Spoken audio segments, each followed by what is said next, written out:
Hey, Hatter. Hello. My hedonistic friend to you. You're what? And greetings to you hedonists at home. Thank you so much for joining us. This, once again, for episode 78 of the Drunk Doctor Who podcast, wherein we discuss the 78th serial of Doctor Who. Genesis of the Daleks. Genesis of the Daleks. Alright, I am drinking Magma Flame. Yay, birthday Magma Flame. Because life's too short. Yeah, life's too short for bad tasting alcohol. And I am Twisted tea? Twisted tea. Same old, same old. Last week I was drinking the rum, I think. Yeah. Alright, so anyway, Genesis of the Daleks. Today is the 20th of September, 2021. And number of episodes is 6, aired from March 8th, 1975 to April 12th, 1975. The companions are Harry and Sarah, Jane Smith. She's always listed as Sarah Jane Smith or sometimes Sarah Jane, but never just Sarah. Mm-hmm. You might want to put Jane back there. I used to, yeah. Yeah, so, and our antagonists are Davros, General Niter. General Niter. Was he a general? He was general. General Niter and General Redwan. Okay. The Redwan wasn't so bad. No, he wasn't so bad. Basically, Davros, the Daleks, of course, and General Niter. They're the main bad guys. There are other bad guys, but some of them aren't quite as bad, and some of them get killed because evil destroys itself. It's kind of like an auto cannibalism evil is. Alright, so I had the very second serial notes. Right. To the Daleks. to compare to the genesis of the Daleks. Alright, several things about this. We are smack dab, literally, in the very middle of the golden age of Doctor Who, the 1970s. So I'm enjoying it. 75. Pertwee and Tom Baker accepting his last season, which was in 80. Just all absolutely pretty much amazing. Never gets better than this, right? There's not like a diamond age where you're like, man. This is pretty much the golden age. It is pretty much. I mean, there are some episodes later on that are as good, but the show is not as consistently amazing as it is during. You heard it here, folks. All downhill from here. Not yet, but eventually. But no, the show eventually becomes good again, but flashes of brilliance. As opposed to the long-running amazingness that is Pertwee and Tom Baker's first 6 seasons. Genesis of the Daleks. Marathon sprints. Yeah. Alright. Just like it says, Genesis of the Daleks is about the genesis of the Daleks. I have been waiting for this serial ever since our second week of the podcast because I made it a note. Way back then, original 1000 Daleks, serial number 78. Oh, there you go, yeah, directly here. Show it to the camera, yeah. This is from 3 years ago, where you hinted at a serial that explained where the Daleks came from, because I had so many questions. I wrote down, Daleks, are there people inside of the robots? And you hinted at the genesis of the Daleks, so you're like, we're going to cover that in like 3 years from now. And so I was right. Yeah, you were right. Bet on the number, yeah. Serial number 78. I made a note of it. Yeah. I've been excited for this serial ever since. And it's amazing. It paid off, yeah. Yeah. One of my favorite serials of all time. Yesterday was my birthday. September 19th. Thank you. And I got home early yesterday morning after. Do you remember? After work. And I was like, well. Very first night, September. Sorry. I was like, what can I do to make this day the best day possible? What could I do? And I'm thinking to myself, well, tomorrow, Monday, which is today, we're already watching Genesis of the Daleks. One of the best serials of all time. Hatter's favorite serial of all time. You heard it. Possibly. Probably. And I'm like, well, so that's probably the best of the old stuff. What do I want to watch for the new stuff?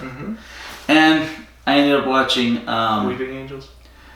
No. So a bunch of my favorite New Who stuff. New Who? Yeah, it's referred to as New Who. New Who stuff, Blink, which is the Weeping Angels, Turn left. Yeah, literally turn left.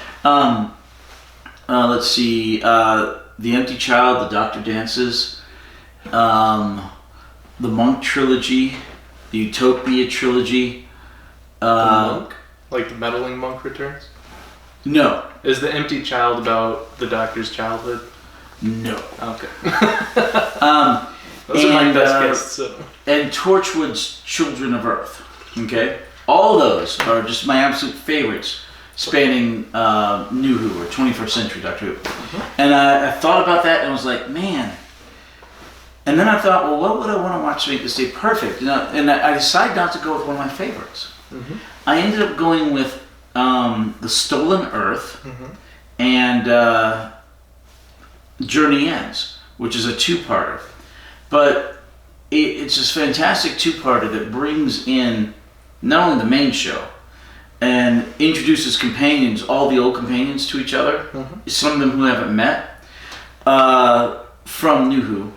But it also brings in, you have Mickey, you have Rose, you have Martha, you have Donna, you have Sarah Jane, you have K9, which you've now seen. I like K9. You have Torchwood and Unit and the Sarah Jane Adventures, and all this converges in a two-part against the Daleks. So they're referencing all this other... Right. And amazingly, I didn't even think about this when I decided to watch it. Well, I thought about it bringing everything together. It's the capstone of the first four series of the new stuff. An Avengers movie where it brings... Correct, where everything comes together. Yeah. And oddly enough, it's against the Daleks and Davros. Davros comes back? Davros comes back. And I did not expect that because he got shot. Yeah, he gets shot. Yeah, spoiler. Davros comes back many times in the future. But so should he not be on the death count? Is he resurrected or did he die? Or long story.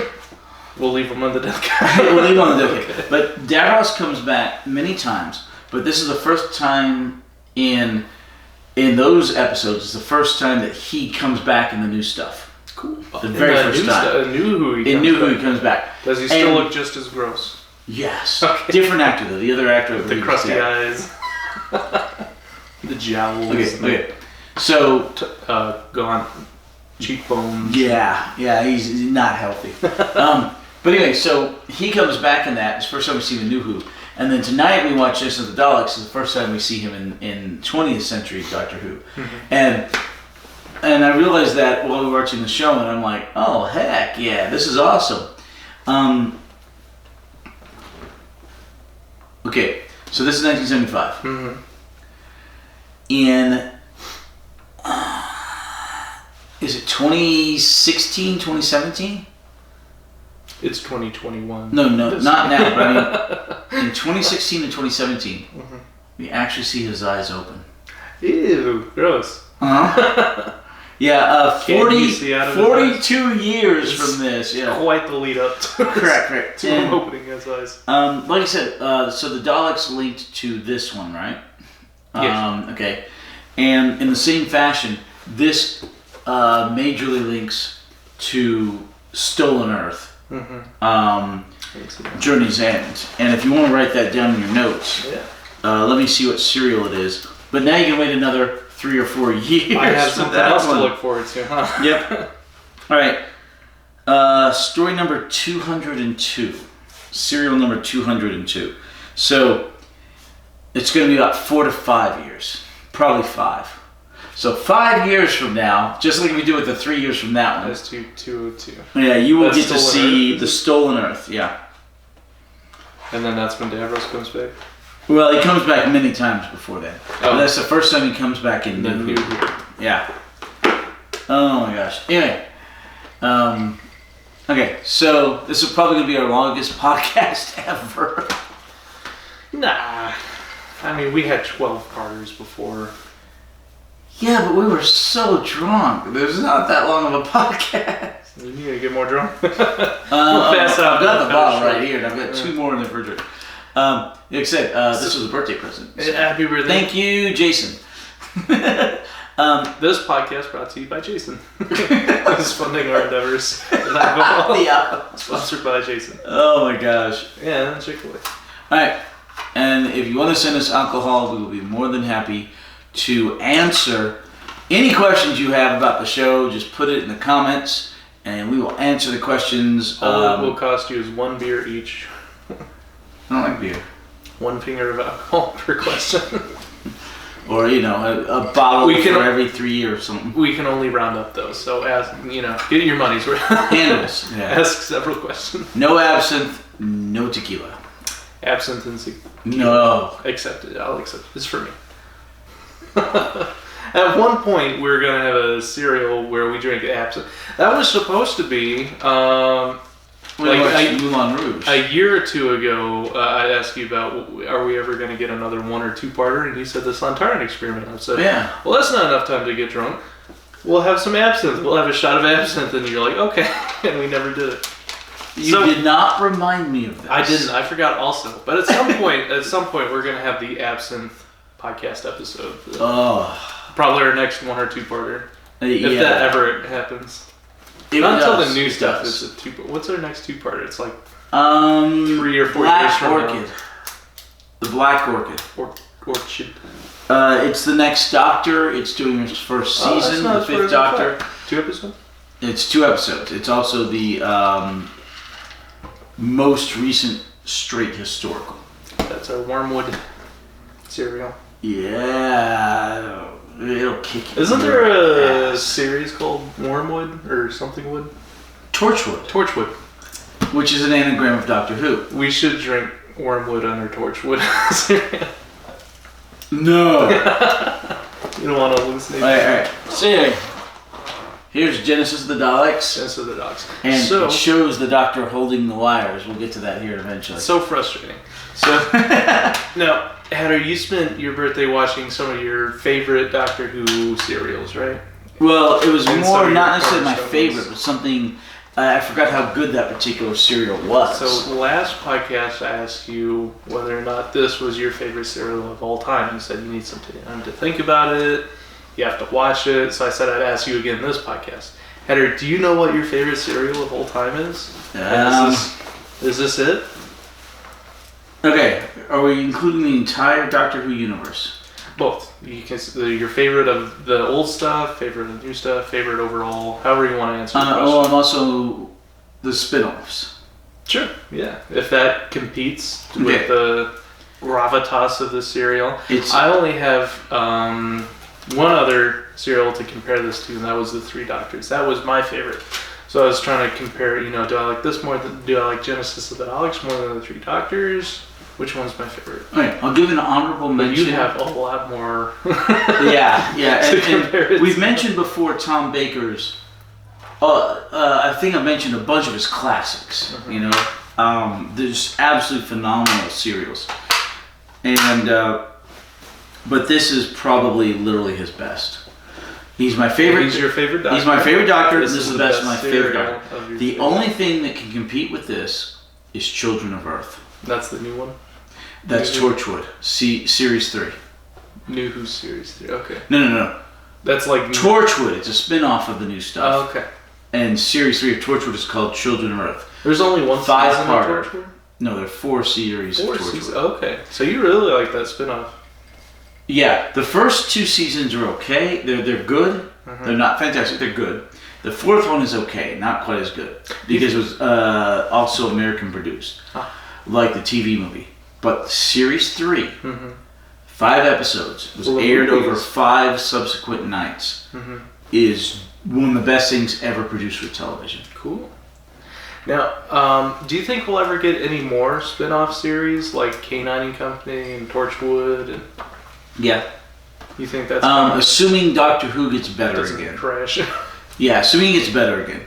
And 2-part question, what do you think the spin-off is going to be based off of? Is there a companion, do you think, is in the runnings for their own spin-off? Or? Okay, to be fair, nearly all of the spin-offs have been based around a companion or 2. K9 and Company, which we watched, was based around K9 and Sarah Jane Smith. And then later we have Sarah Jane Adventures. Sarah Jane Adventures. Torchwood is... Which also has K9 in it, right? Yes. Which, really, when you see the pilot to K9 and Company, Sarah Jane Smith is the main character of that show. She ends up being, but it's called K9 and Company. Yeah, which, when they redo the spin-off with Sarah Jane Adventures, they kind of fix the naming aspect of it. Right, but K9 is not in it anywhere near as much as K9 and Company. But he was still, like, as a supporting character in the show. Right. Because he's a robot. Torchwood, which is mostly about Captain Jack Harkness. You haven't seen him yet? No. He's in the new stuff. You really like Captain Jack. I really like him. Who's he played by? He's played by, what's his name? I forget the guy's name. That guy. That guy. I don't know if it's him. Alright, Captain Jack Harkness. I forget the young lady's name. Oh. She's actually the proper protagonist, but Captain Jack is such a force of gravity that a lot of it revolves around him. And then there's the unofficial spin-off K9, done by Australians. Okay. And then there's Class. Class is literally the only one that is not based around a specific companion of the Doctor's. It's called Class? Class. And who's the main character of that show? Or is it more? You could argue it's more of an ensemble cast. There's a young lady who's essentially the lead, but there are a bunch of characters whom it's around, but mostly her. In fact, with the exception of K9, all of the Doctor Who spin-offs are the protagonist is female. Sarah Jane in K9 and Company, Sarah Jane Adventures. I can't remember the character or the actress's name in Torchwood. Although once again, you could argue Captain Jack, but she is the titular protagonist. Not titular because her name is not Torchwood. Class, it's about a young lady. The only one where it's about a male is K9. Where you could argue it's about... But he's not male or female. No. It's mostly about a boy and his father, and K9 comes into their lives. Gotcha. There is a young lady and there's an older lady who are both involved in it, but it's mostly him. Why is it called Torchwood? What is Torchwood? Okay, 2 reasons. The main reason, and the realistic reason, is because it's an anagram of Doctor Who. Like Calids and Daleks. Right. Doctor Who, exactly, which we will get to Genus of the Daleks here eventually. Eventually. Yeah, like I said, it's probably our longest podcast Maybe ever. next There's week. so much with this. Alright. Inside of the show, it's called Torchwood because the Institute was set up by Queen Victoria in the 1870s, 1880s, somewhere in there. And Queen Victoria found out about the existence of aliens inside the show with the 10th Doctor when she was at a manor called the Torchwood Manor. So she set up the institution of Torchwood and named it after the manor. They had the actual Queen of England play that role, right? No. It was an actress. Queen Victoria's been dead for quite some time. And Queen Elizabeth could not be contacted for comment, okay? I'm sure her head is frozen in their underground lab. Victoria? All of them. No, that technology did not exist when she died. Well, they still froze heads. It doesn't exist now. That's why they freeze the heads. No, they like entombed Walt Disney. Okay, he died much later than Queen Victoria. Well, by a magnitude of decades. If not a century. Almost a century. You freeze the head for future technology. Because that's where the brain is. That's the part you need to bring back. Everything else is just... You've been watching too much Futurama. Alright. Okay. I'm not crook. That was a great first episode. Alright. Anyway, so Genesis of the Daleks is your favorite serial of the old stuff. Torchwood is your favorite of the spin-offs and possibly of overall. Children of Earth, Series 3, yes. Yeah, and then, do you have a favorite of the new stuff? Well, that would be Torchwood, Series 3. Well, that's a spin-off, but like, of the... Oh, of the new stuff? Yeah. Just not regarding? Yeah. Because Torchwood, Children of Earth is your favorite of the spin-offs, but like probably it'd be my overall. favorite. It would be my favorite of 21st century Doctor Who, period. But is it more? Do you like it more than Genesis the Daleks, or any other? It'd be such a close tie. I'm gonna call it. I've got to give it a tie. No, I've got to give it a tie. Okay. So we have both of them are absolute masterpieces. Okay. So Genesis of the Daleks is your favorite of old stuff and tied for your favorite overall. Children of Earth is your favorite of the spin-offs and tied for your favorite and new overall. stuff. And yeah. Yeah. But just New Who. What's your favorite serial? Do you have one, or is that also a tie? If I can't count Children of Earth, It's a spin-off. Should we come back to that question? I'll tell you my favorite. I think it's still the Three Doctors. I don't know. I'm still thinking it. Everything has to resonate and sit in. Yeah. I think it might be tied. No. I really like, as much as I like Omega, I really like Davos as a villain. He was... Davros, yeah. Davros. He was such a great villain. And I was disappointed when I thought he died at the end of this one. I'm like, man, it would be so cool if he was like the Dalek Supreme for a while and he kept coming back as a recurring villain. But then, I came to terms with the fact that he died at the end. I'm like, well, that's kind of very fitting because he created the machine that killed him. But apparently he does come back, which surprised me. He does. And at one point, he's just basically a head in a jar. Oh, that seems very fitting. Yeah, Back to Futurama. It's ironic that the Daleks... Well, they resurrect him at points to gain his knowledge so that he can help them overcome problems they're having. Because they destroyed the tape recorder. Yeah, because the tape recorder destroyed. Alright, for new stuff, for new Doctor Who, I think my absolute favorite is probably, not including Torchwood, is probably Turn Left. Or the 50th anniversary episode. That's like the both Tokyo phenomenal. Drift of Doctor Who, right? It's about driving. Do they turn left in it? Does it take actually, a left turn? literally, that's what it's about. Turn left, and this is how life goes. Turn right, and this is how life goes. Red pill or blue pill? Kind of. Left past the North Star and straight on until midnight. Third star on the left, straight on till morning. There you go. You obviously need to drink more. Alright. I can't get the quote right. You need to drink more because you're getting all the quotes right. I'm working on it. Alright, so anyway. Alright, Genesis of the Daleks. There's a bunch of Doctor Who that's like a 9.8, a 9.9. Genesis of the Daleks and Children of Earth are both perfect 10s. Are you talking about your Perfect personal ratings, or are they actually rated like online? My personal ratings. Okay. Because they do have like Rotten Tomatoes and scores for like. I don't think I have gone into that except for the absolute There's probably debacle that is the current series. Are they getting real low ratings? Because it's weird, is the more awful movies and serials and pandering to the point of sacrificing plot and character development, the higher scores they get on like websites. But like the lower viewer ratings they get, but the higher actual ignore the critics because they are woke signaling. They're all being paid. They're being paid and paid off.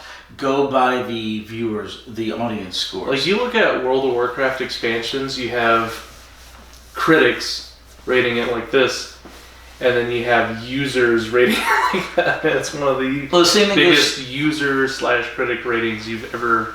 The same thing goes for a bunch of. Usually they're like this. Like there's so much Star Wars too. Star Wars, right? Like that. There's so much woke crap that the critics giving high marks and the audience scores are giving low marks, and because of, like I said, the critics are signaling, news, virtue signaling, or they're bought off, or whatever. So I mean, no, forget them.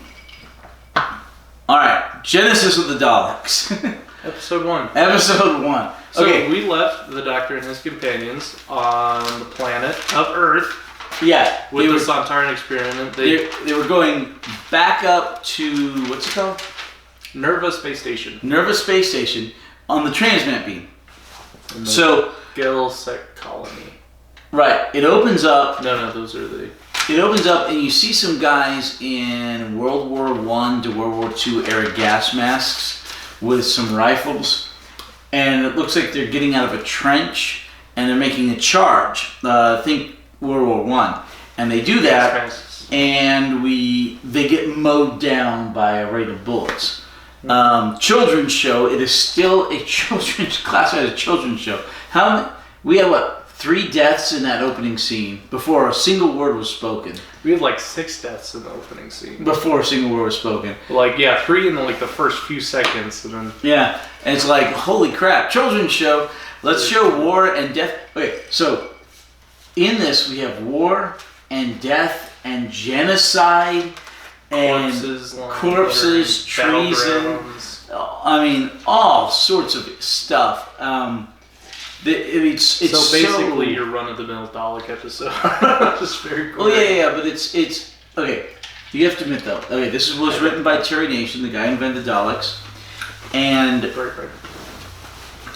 you have to admit that in this particular serial, this nigh perfect, if not perfect serial, there are so many philosophical questions that are discussed. Mostly between the Doctor and Davros, that are just amazing and philosophical questions. At that one point, if you had an ampule, a little ampule of a virus that would destroy every living thing in the entire cosmos, or in creation, as the old term is, as he puts it, would you break it, and destroy all life besides that virus? And Davros is like, I would.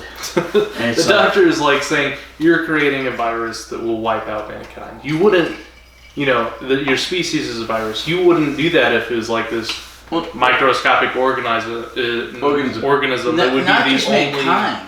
Everything, every living thing in the entire universe except itself. He gave him this moral question to where the answer is obviously no, and he goes, yeah, I think I would. That sounds like, holy crap. I would have so much power to destroy... It would put me above the gods. Except him breaking the vial would be the first one to die. Well, yeah, but, oh my gosh, it's just so many questions. The rapport that they have is amazing. The discussions they have are amazing. And Tom Baker in this serial has absolutely, in the Ark in space, he has become the Doctor. That speech he gives, yes, he's the Doctor. But by this, he's absolutely defined his version of the Doctor, his character, as witty and as sharp-tongued is amazing. I'm really disappointed that we missed one of the Doctor's speeches where he's talking to the council of the Khalids. Correct. And it cuts out, and it comes back, and they're like, that was a great speech. He's like, it was meant to be. And then it's like, oh, I wanted to see the speech. Correct, yeah. But the whole thing of, now that he's gone, can we have a cup of tea? You will do what I say. Does that mean no tea? This is your only one. There's not going to be any tea, Harry. There's several scenes where the Doctor's like putting a hand on Harry's chest to hold him back, or like... Yeah. But the very first time he does that, did you notice how awkward it was where he like misjudges Harry's height, and he puts a hand to hold him back from the elevator, but he basically just puts the hand on his crotch. Not quite. It doesn't quite touch his crotch, but it's close. No, it's about this far away. It's about 4 inches away. Anyway, he's just holding his hand on his bladder. Okay. He's wearing high trousers, which makes it look like it's just on his crotch. And then he moves it's it more up on his stomach. It's below belly button, abdomen. Abdomen, yeah. It might be right here, but there is a space. Here's my belly button between the belly button and the crotch. He's holding his bladder. Yeah. But I don't think they quite make contact. But anyway, All right, so Genus of the Daleks. These people die at the very beginning, and we're like, okay, children's show, death, destruction. World War I trenches, gas masks. They Yeah, have like so- these cowboy Winchester revolt. Rifles. Yeah, Winchester rifles. And then they have like the World War II SMG, like side-loaded machine guns. Yeah. And then they have laser guns sitting around. So it's 1,000 years of war. So anyway, the Doctor shows up in yet another rock pit, rock quarry, with all the smoke coming around. This isn't Space Station Nerva. Yeah, and he's like, wait a minute, what happened? It's a caliche pit. They do a lot of filming in caliche pits. Caliche? That's what they pave dirt roads with, so they don't get washed out when it rains. Caliche. Caliche. It's a type of rock. It's like a chalky rock. Okay. I know what you speak. I never knew the name. I might be able to spell it for you. I wrote it down. Okay. I think it's a K. I'd have to... Caliche. Yeah. There's a lot of caliche pits in New Mexico that we go and we play airsoft in. But, You play what? airsoft. It's like paintball, but with plastic pellets instead of the paint pellets. Now, very popular in Europe because, especially back in the early 90s, a lot of farmland, a lot of dirt roads, a lot more rain there, so roads would get washed out. They had the caliche pits. They'd line them with the caliche rocks so they don't get washed out. So I've noticed that several off-planet sci-fi shots are shot in these caliche pits with the white-washed rocks. All right. Like the Three Doctors when they land on Yeah. In the other antimatter dimension. universe. Yeah, that's a caliche pit. Okay, so the Doctor's there and he's like, well, wait, where am I? What's going on? And then this guy shows up in a Time Lord, which we haven't seen for a bit. Tall guy. Like, Baker's tall. He's, the other Time Lords. But he's got this weird black, almost gestury outfit. Pretty, very sci-fi outfit. He's an older Sci-fi / medieval. I can see that, yeah. Yeah. Very minimalistic, but with like the big, like color-wise minimalistic, but it has like the big draping thing. Kind of looked like a Hartnell-esque type Time Lord, the older, dark white hair that's slicked back. Yeah, but Seemed a lot nicer than Hartnell. okay, but that outfit is so different from any other Time Lord we've ever seen or will see. Because we've seen the Time Lord. Most of it's a giant ass collars. Yeah, with the purple-ish. Is it purple that they wear with the? Sometimes. robes? Originally it was in black and white with the end of the second Doctor, the War Games, and then we see the Council. Right, we see more of it the with the third Doctor. But in the third Doctor, he comes down in that beam, and he's wearing very British clothing.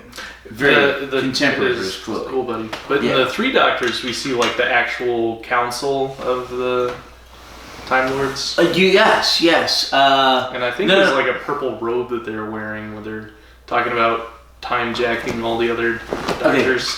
Okay. In the Three Doctors, we see not the full council. It's a much smaller version of the Council of Time Lords. We will see the Council of Time Lords later here with the Fourth Doctor. So we didn't see it when they, like the three guys that were regenerating Troughton to Pertwee? No, there's many more. That wasn't the council? That was a part of the members of the council? That was more like a committee. A tribunal? Yeah, a tribunal or committee, but the Fourth Doctor's era really fleshes out the Time Lords. I'm excited. And we will get see to a new outfit we haven't seen before. Many, yeah. Does it come back, or is that just unique to that guy? They all have their own sense of black style. thing? Yeah. It's very unique to that guy. The ones that show up later are more of the big S collars and head things that we see later on. Cool. And we'll get there with the Deadly Assassin. Do you think you'd ever wear something like that? If you're like a judge?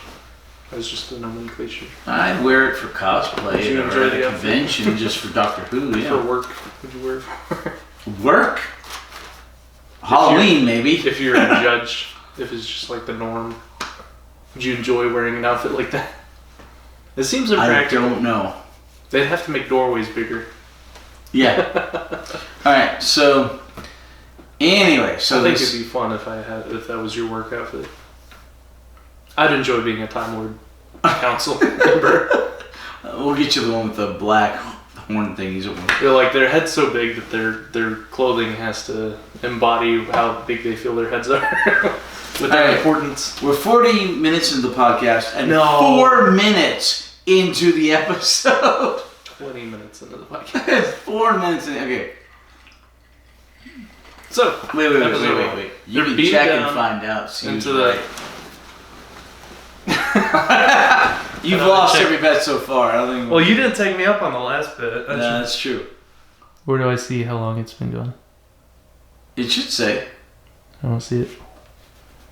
No? Yeah, trade spots with me. Right. So, the doctor's beamed down into this caliche pit. He's like, this isn't Nerva's space station. It's not there, right? And it's recording, right? You're correct. I see no time on it. Is there a cycle display button on it? What the hell is a cycle display button? Like it displays the different... is there a display button? So he's beamed into this caliche pit where night shot, play, power... Yeah, no. Okay, so we have no clue how far we are on the podcast. Okay.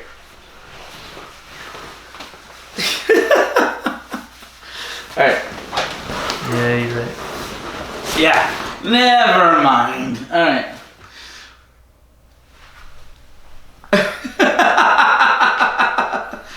Okay. The doctor says this is a space station Nerva. And he doesn't actually say that, but it's on his face. Pretty much. The other Time Lord shows up. And he says, hey, and the doctor's like, you intercepted my transmat beam? You know how dangerous that is? And the Time Lord goes, a much older looking, like about 60-year-old Time Lord. He goes, Hartnell looking. Tall Hartnell. Actually, looks a little older than Hartnell. Yeah, maybe. Yeah, looks a little older than Hartnell. I'd say Hartnell looks older. And he goes, Doctor, we transcended such basic physical technologies when the universe was only half its current size. Which, I mean, intercepting transmat beams, child's play. They have interpersonal TARDISes where the Doctor's school companion travels by and doesn't even just like, why don't we ever see that technology more? Wait, which one? Troughton when he first meets the Master. Troughton when he first meets the Master. And the oil rig, and he sets the bomb, and his school companion comes Mary Poppins. Pertwee. And Mary Poppins in with that. Yeah, but he just disappeared. People, they time travel without any sort of TARDIS. They just disappear and reappear. To be fair, it shows up later on. It does. There's mostly in Torchwood, but also in Doctor Who.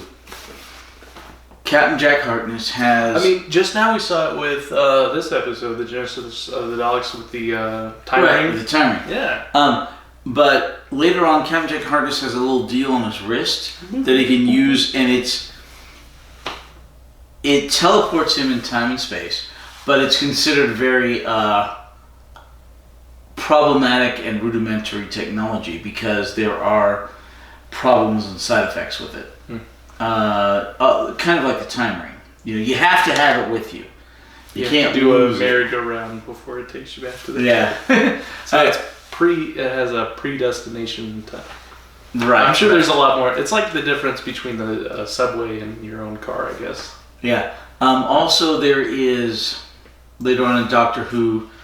What was it called? Delta Project.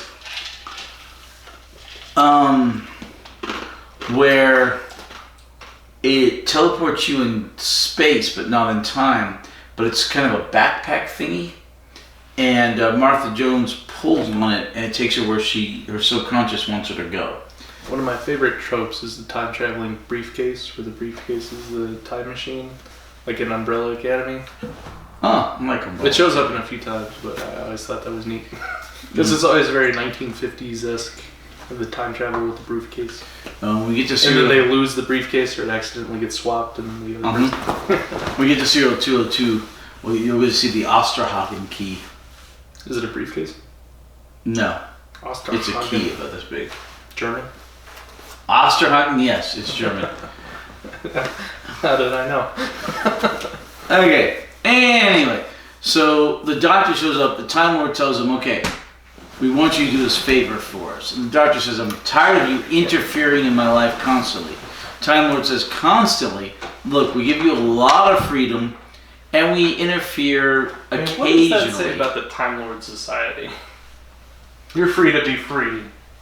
Well, it's essentially a republic, but they've got a lot of weird rules. So, let's see. Not quite a fiefdom or anything like that, but they have a lot of rules that are very, very introcentric, Gallifrey-centric, Time Lord-centric, and they don't allow the freedom to everybody that apparently they do the Doctor. And they can take away powers really easily, and they can grant powers and regenerations, apparently, series of regenerations very easily. That all comes down the line. Anyway, so they say, okay, look, we're concerned about the future. The Daleks have taken over. Billions are dead, and billions more will die. The Daleks have taken over everything. We want to send you, Doctor, to the Genus of the Daleks, the place where they begin, Toscaro, so that you can intervene. If you can, stop them from progressing with the Daleks. If you can't, maybe alter the Daleks so that they will be less aggressive and have pity and kindness. And barring that, find out things about them that we can counter them in the future. And the Doctor's like, okay, send me to Toscaro. The guy's like, you're already here. We assumed acceptance in the first place, so you're here. So the Doctor's like, well, okay, but what about Harry and Sarah Jane? And he turns around, the Time Lord's gone, and then up over the ridge come Harry and Sarah Jane. Anyway, so the Doctor gets together with him, and he's like, okay, so there's obviously a war going on, because they get a barrage of bombs that just keep happening, cascade barrage, I believe he calls it. And he goes, okay, we need to go, after they're hunkered down for a bit, and they continue, and they find some of the dead bodies. And he's like, wow, this war's been going on a long time. And Dr. Harry Sullivan's like, well, why do you say that? And the Doctor says, well, look at this. This is basically Winchester rifle. He doesn't say that, but it's basically what it is. And he says, look, this laser gun is from 200 years further in technology. And Sarah Jane Smith is like, well, he's wearing animal skins, but he's also wearing synthetic fibers, she's like, well, this is very drastically different technology. And the Doctor's like, well, apparently this war's been going on a very long time. You won't believe what's going on out there. What's going on out there? Zombies roaming the streets. Sumo wrestlers came in the front door. I had to fight off 12 ninjas to get back to the podcast, but it must be a Monday. Where are we? Episode 6, right? Episode 1. Oh. Anyway, so they all realize this war's been going on for a very long time. And then they continue on. 1,000 years. Yeah, it turns out it's 1,000 years. The Doctor was right on the money. Yeah, they're going through this wasteland. What'd you call it? A what pit? Caliche pit. And didn't we have 100-year wars? With yes, there's literally a war called the 100 Years' War that actually lasted about 114, 120 years. That was made up of several smaller wars that were later combined to be called the 100 Years' War. I did a paper on it actually in college. Think that'll ever happen again? The Iraq War's been going on for a while. Okay, hold on. The Iraq War is over. The Afghanistan War is over. The Cold War lasted a long time. That wasn't, But, well, okay. Warfare. It was and it wasn't. There were lots of periods of war, like the Korean War, the Vietnam War. There were actually battles in the overarching Cold War. You call those... There were essentially battles in the Cold War. And you could argue that we're still in a war right now between communism and capitalism that's been going on for over 100 years, since about 1917. And will continue. So, used to, America had a very strong intermediary... Interventionism. Mm-hmm. So they said, when they broke away from Europe, they're like, you have your empires and your kingdoms, don't bring that to the West. We don't need to get involved in this. Yeah. Well, Europe is part of the West. And then they didn't get involved in overseas wars until World War I. For the longest time, they stayed out of it forever. But do you think we should? Yeah. Do you think we should not be involved in overseas conflicts with communism? Because now they call America keeper of the free world, right? Yeah. Is that really? And the leader of our country is the leader of the free world. The problem, there's two problems with being non-interventionist. And that is that if 9/11 taught us anything, it is that the oceans no longer are barriers to attacks on our country. And so we need a pre-imminent... proactive approach, which has been followed for quite a while. But if you have to fight the enemy on his home turf. Don't fight it on yours. Which is why the United States, for the longest time while we were fighting in Afghanistan, was free of terrorist attacks. But now that we have surrendered Afghanistan under Biden, I'm afraid that eventually the Al-Qaeda terrorist attacks will come back to the United States. It's going to happen. There's no way around it. And my wife wants me to create a political podcast because I follow politics so closely, but everything's political nowadays. I don't want this to be political, and I don't want to create a political podcast because it's all there are nowadays. There's so many already. There are a lot of podcasts. Yeah, and politics kind of get tied into them, but you wouldn't call like the Joe Rogan podcast a political podcast. I don't know, it's like politics has seeped into everything. There are politics in the Joe Rogan podcast. I don't want that to be in our podcast. It crops up occasionally due to the episodes or due to you. Anyway. Yeah. How the hell did we get on this topic? Because the cereal is inspired by World War II. Did you notice on the symbols they have the lightning strike and then the eyeball and the lightning strike? Right, the eyeball and the lightning strike behind it. Yeah. It's the one lightning strike and the second lightning strike, which is the two S's, which seems very much like the stormtrooper Nazi. Very Nazi-esque with their like dark uniforms and the collards, which are the main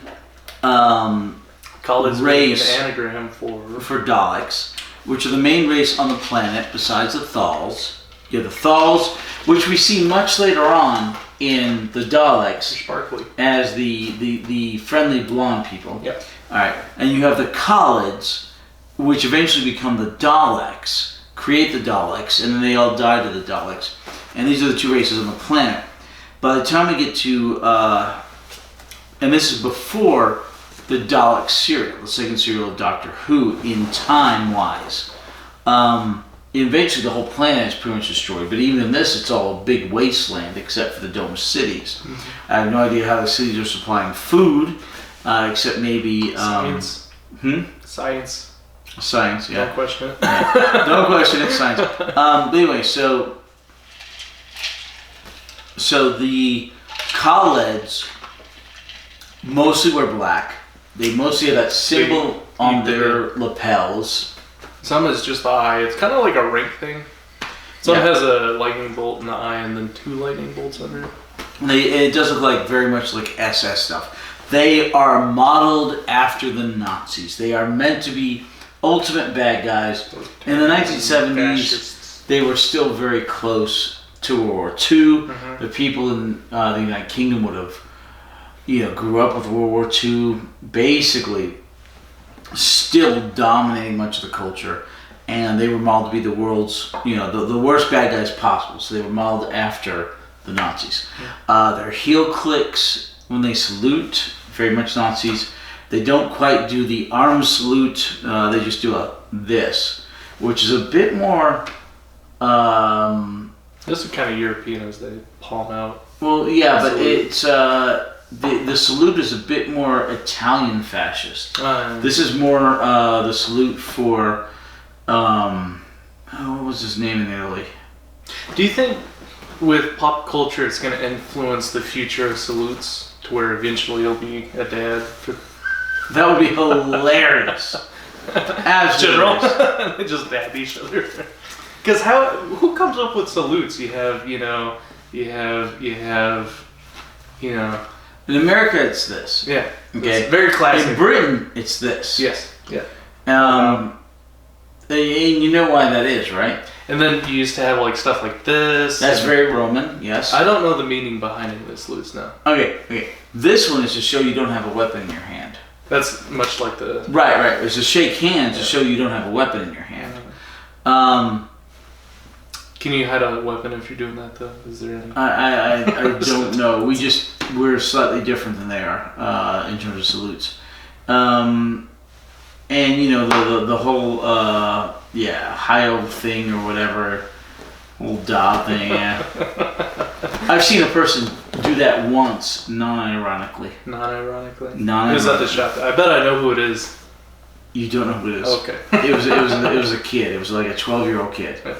But anyway, who knows? But like, whose job is it to sit in the office and design the new salute? They're like, this is how we're gonna salute nowadays. Somewhere during the revolution, like El Duce. That was in Italy. That was the fascist salute. El Duce. Anyway, so all right. It's always up. It's never down. You can't salute like that. Well, there's this or this. That's like a Egyptian thing, Hebrews. I don't know. They kind of. I think this is Roman. Pharaoh soldiers did this. Yeah, and there's this, and there's. This is Roman. And then the Chinese greeting is like this. Ni hao. Traditional, like the bow. Right. And then the Japanese would do the. Yeah, they bow. Oh, that's like kind of like a downward salute. Kind of, yeah. It's kind of like the heel click when they. It's not quite. Yeah, it's not quite a full kowtow, but it's very much a submission. And then occasionally you'll get like this.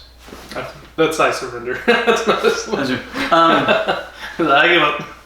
Well, the Japanese emperor, once a year on his birthday, people can be let into the imperial palace, right? And the Japanese emperor is encased in some of that impenetrable glass, like the Pope, Pope-mobile, and he will bonsai with anyone in line, always on his birthday. I heard. So they'll go bonsai, and they do that. And he will do it thousands of times with anyone who lines up to get in the Imperial Palace. And that is a kick-ass tradition, and I want to do that someday. With the president? No. With the Emperor of Japan. What would be the American version of that? Cheers. Maybe? I don't know. Very, very true. But okay, so... Right. Speaking of which, the Emperor of Japan is the last person in the world that still uses the title Emperor. Very last. Yeah. He sits on the chrysanthemum throne. Still more of a figurehead than actual political figure. But he got to keep the title of Emperor in the surrender. That was one of the things he did. Like the European kings and queens. Correct, although some of them still, at least technically, wield absolute power like the Queen of England. But if she ever exercised it, that would probably be the end of the absolute power, which is why she doesn't, except in extreme emergencies, which we've not seen since World War II. But anyway, most of the kings and queens in Europe are titular at best. They're king and queen in name only. Titular? Titular. Not exactly. Oh, okay. All right. Anyway, okay. So we're just on episode 6 of our... Episode 1! Episode 1? What have you been Like doing I said, this whole time? you keep asking silly questions. Okay, so the doctor, Sarah Jane and Harry, the doctor steps on a landmine. Harry moves and the doctor's like, okay, get back Sarah Jane. She does. Harry puts rocks under the landmine to stabilize it. And the doctor's like, okay, get back. He says, no. I'm going to stabilize it with my hands in an effort to not blow us up. And so then he tells the doctor to take his foot off very, very slowly, which the doctor does. And the landmine does not blow up. Thank the Lord. Which is not at all how landmines work, by the way. Well, it doesn't matter if it's rocking on what it's sitting on. Doesn't matter. It's the pin that gets depressed at the top. If that's to be fair, his foot was not on the pin. It looked like it depressed the pin. The center plate. The landmine was about this big. And we see it later on. His foot off of it and it comes back. No, the landmine was about this big. The pin was here, and his foot was over on the side. It looked like it was on the depressing plate. Anyway, it doesn't go off. They keep going forward. They eventually get to a... That's how Khaled landmines work. So if it's stable or not. Yeah, apparently they're not as good as ours. It's wobble. Older technology. So they get to a trench, and they find behind these walls the dead have a role to play as well, because the dead are on the walls, making it look like it's fully manned. Propped up. But yeah, they're not. Then they get attacked by 4 or 5 gas. Oh, first the gas happens. And then they grab the gas They mask grab the gas mask off the dead people. It's pretty morbid. And yeah. And then after the gas attack, the Thals come rushing in. Yeah. They start attacking the Doctor and his companions, but then they're ironically rescued by the Khalids that open the door they find a door to a bunker at one end of the trench. They can't get in. Then the gas happens, and they get the gas mask. Then the Thals show up. They're defending themselves, the Doctor and Harry. Sarah Jane kind of gets knocked out immediately. Harry and the Doctor defend themselves. They're fighting. They kind of get knocked out. And then the Khalids open the door to the bunker and just start firing into the crowd. And we have our next 3 or 4 deaths, which puts us at like 6 or 7. Yeah, in the first 10 minutes of the first episode. Yeah. Children's show. Anyway, so the Khalids mow down all the Thals, and they come out and they go, oh, look, this one's still alive. This guy, and they pull the Doctor up. And then Harry kind of moans. They say, oh, this one's alive too, and they pull him up, and they take him inside to the bunker. And Sarah Jane Smith is left lying out. Yeah, and she's wearing a big yellow rain jacket that she was wearing in the Santorin Experiment. Mm-hmm. And in the serial prior to the Ark in Space. Was she wearing the Ark in Space? I thought she put it on to be beamed down to the... Well, yeah, at least at the very end. Yeah, at the very end. So the Doctor and Harry end up in this bunker. And they're like, you mutos, we'll ask you questions, we'll make you pay. And the Doctor's like, what are mutos? Like, shut up. So that's my first question is they call it like people who are mutated by the nuclear fallout of their 1,000-year war. Well, the chemical warfare. Yeah. For the most part, they're very obviously mutated. They have limps and like enlarged limbs and hunchbacks. Well, yeah, cleft feet and pocked faces. Yeah. So the Doctor and Harry are very obviously norms, which is what they call not mutated people. So why did they assume that they're mutos Even though they're not at all physically... Because they were not altered. Khalids. They were not inside the Khalid city of the bunker. They were not... And they were fighting the Thralls, so they couldn't be Thralls. The only other party out there are the Mutos. Okay. So they said, well, you're not Khalids, you're not Thralls, you have to be Mutos. Also a bit of... I think... not discrimination, what's the word? It's a bit of supposition on their part that... Elitism? Pure, yeah, kind of. They are very pure. They talk about the purity of the race. The purity of their race versus the Mutos.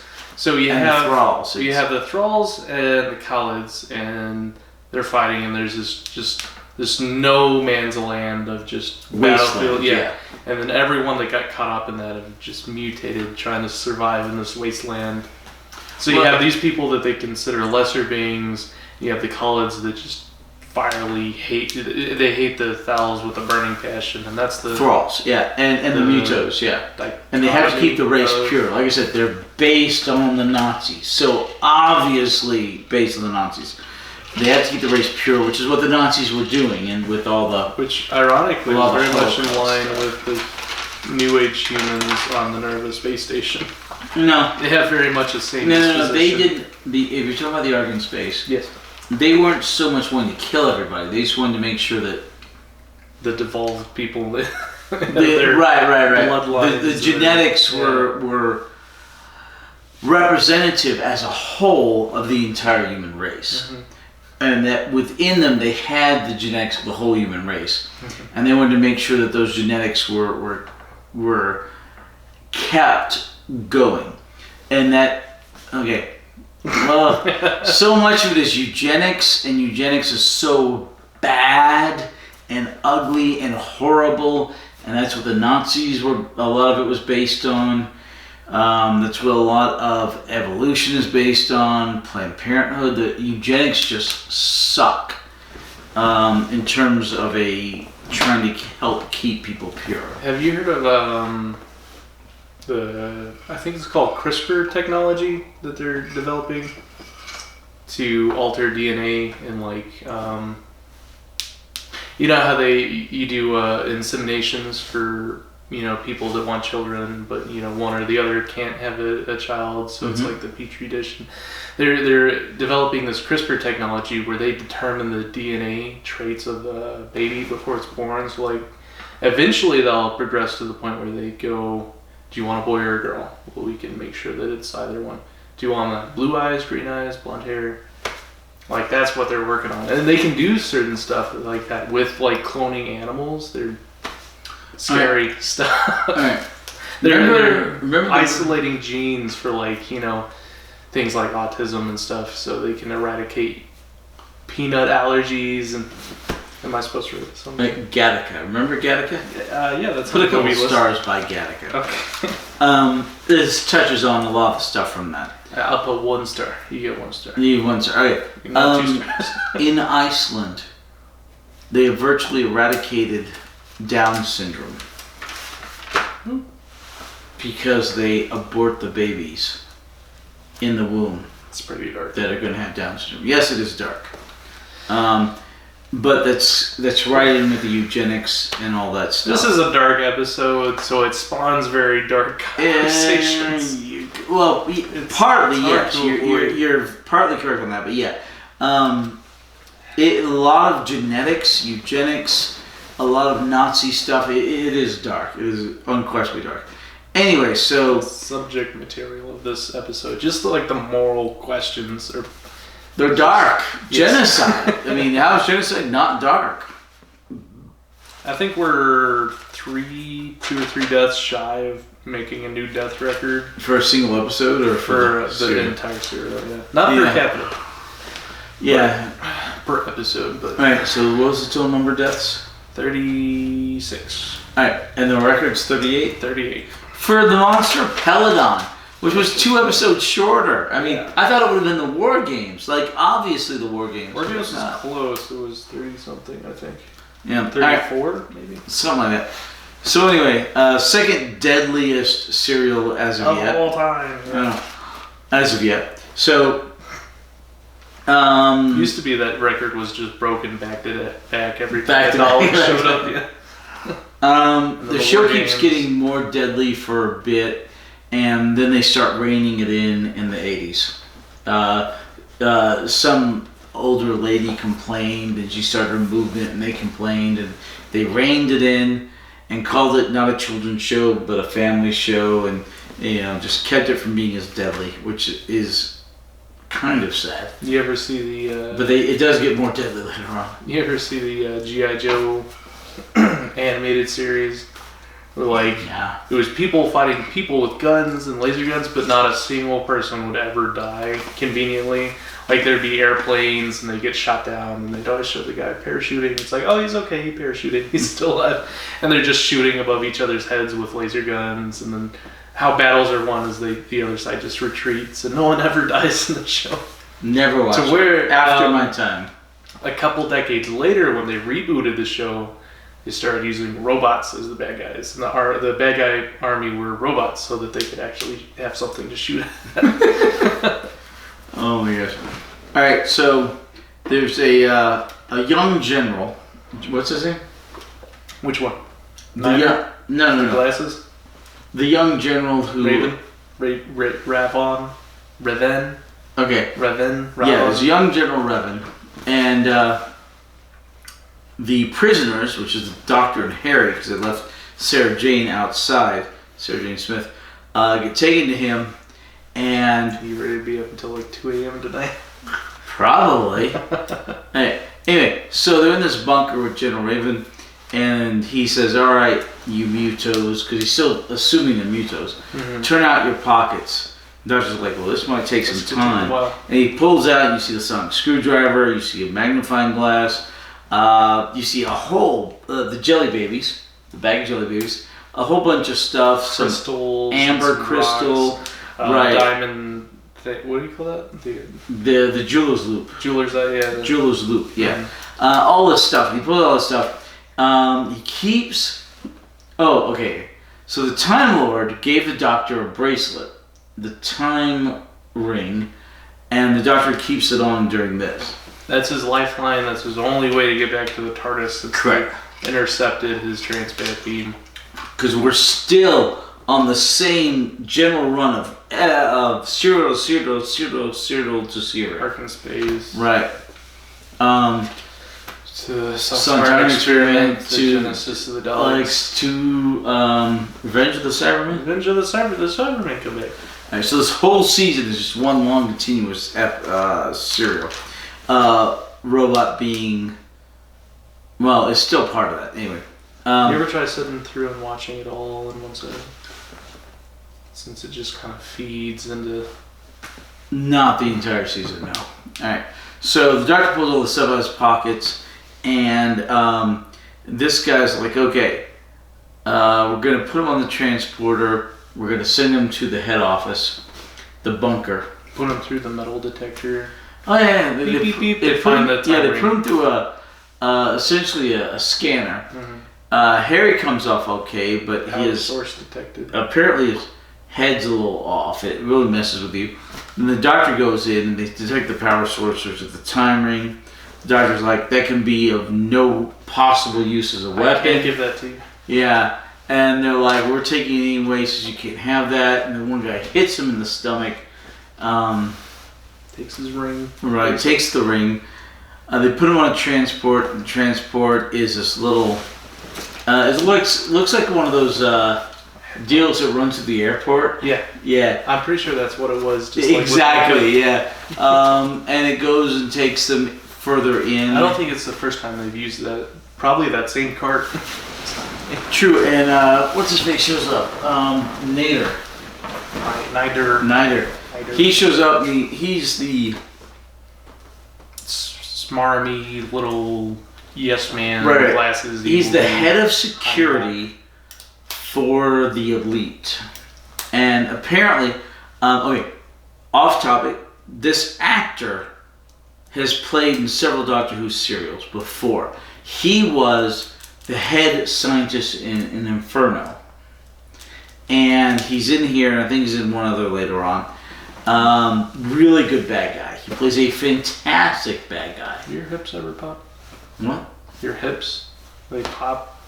You ever have your hips pop? I'm 53 years old, yeah. What are you talking about? My hip popped. Okay. It's a lingering feeling. Just like a real hip, like you feel the joint all the way through, like adjacent to the crotch where you just... You realize we're an hour in and we're still in episode 1. I'm not doing the recap, that's all. No. Yeah, you're derailing the recap. Okay. Your hip pumps. It's very distracting. I cannot mention it when I... How old are you? How old are you? 27? I just turned 26. 26. Yeah. I wanted to say 25. I just turned 26. And your hip pops. Pops all the time, man. All the time. Weekly at least. Probably 3 times a week. Real big. Yeah. I don't know if it's... You know, like if your shoes are wrong, something... It's all related. Like your feet go to your knees, go to your hips. So I think my hips are popping because like I'm not wearing insoles or something. I'm on my feet. So it just works its way up. Probably with the back, it affects your back, which affects your neck. All starts right here, your soles. Take care of your feet. I think I need to get some insoles. I bet my hips will stop popping so much because I'm on my feet all day at work. I don't have the best shoes, but my hips do pop a lot for a 26-year-old.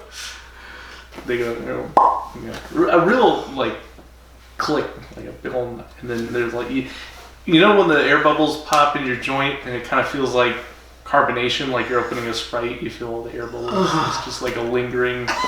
Ooh.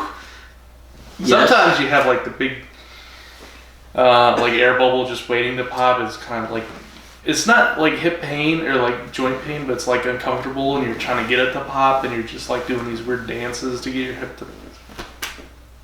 You know what I'm talking about. With our age difference, that's maybe the one thing that we can physically relate to each other on. Oh my god. You're probably the one person that can... Like, people my age don't relate to that, but... Okay. Alright, so... Are we to the end of episode 1 yet? What happens the in Dalek is revealed.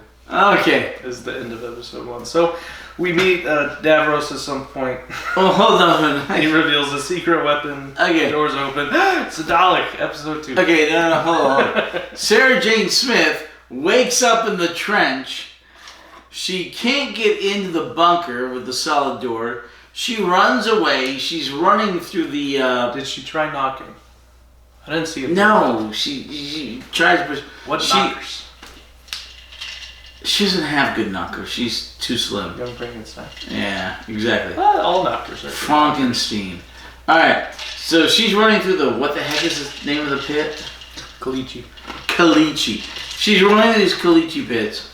And there's somebody following her, and he's dressed in rags, and he's got, looks like a cleft foot, a club foot, or a club arm.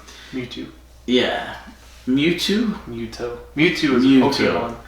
Oh, yeah. Anyway. He plays Pokemon Go. You know. I like Pokemon Go. So this guy is chasing after her, and eventually...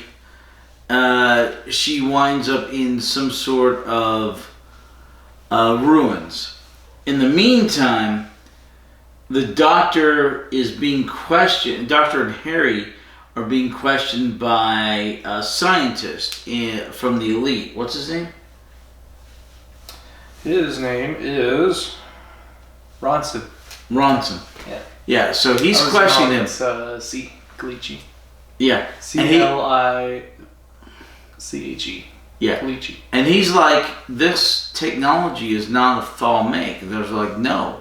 He says, well then, it has to be a Thal make.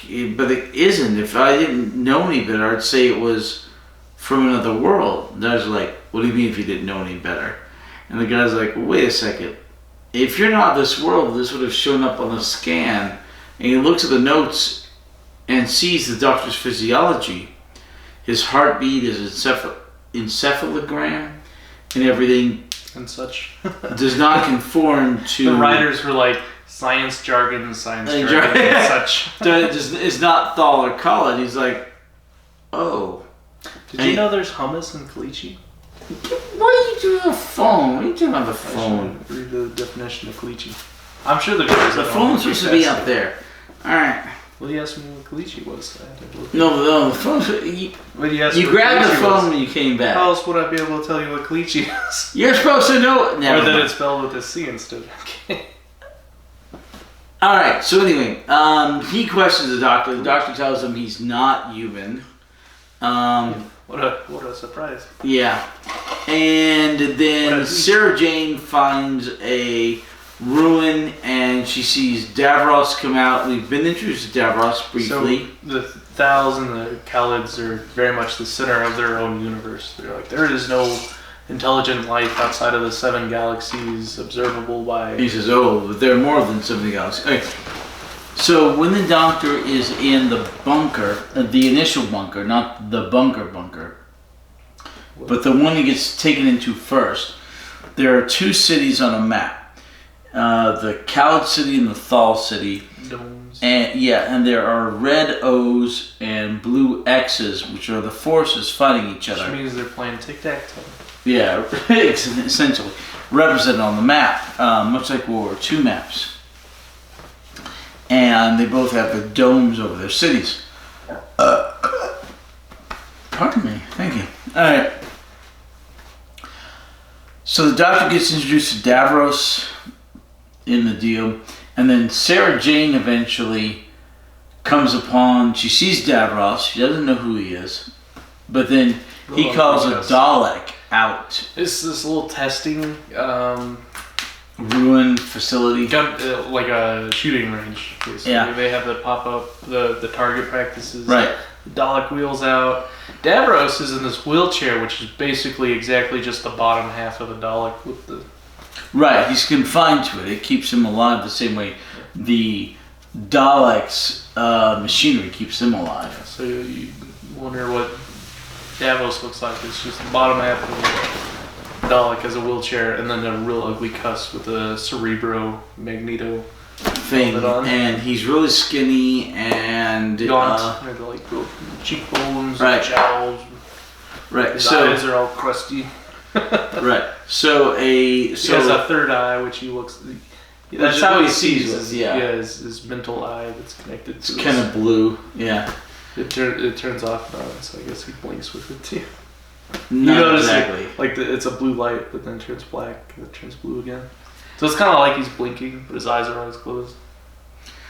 Alright, so Davros calls the Dalek out, hits a little deal. The Dalek comes out, and Sarah's like, oh my god. It's a Dalek. It's a Dalek. She saw them in, was it Power of the Daleks? I think so. Yeah. She saw them in Power of the Daleks. She's like, oh my god. And she saw him in no, never mind.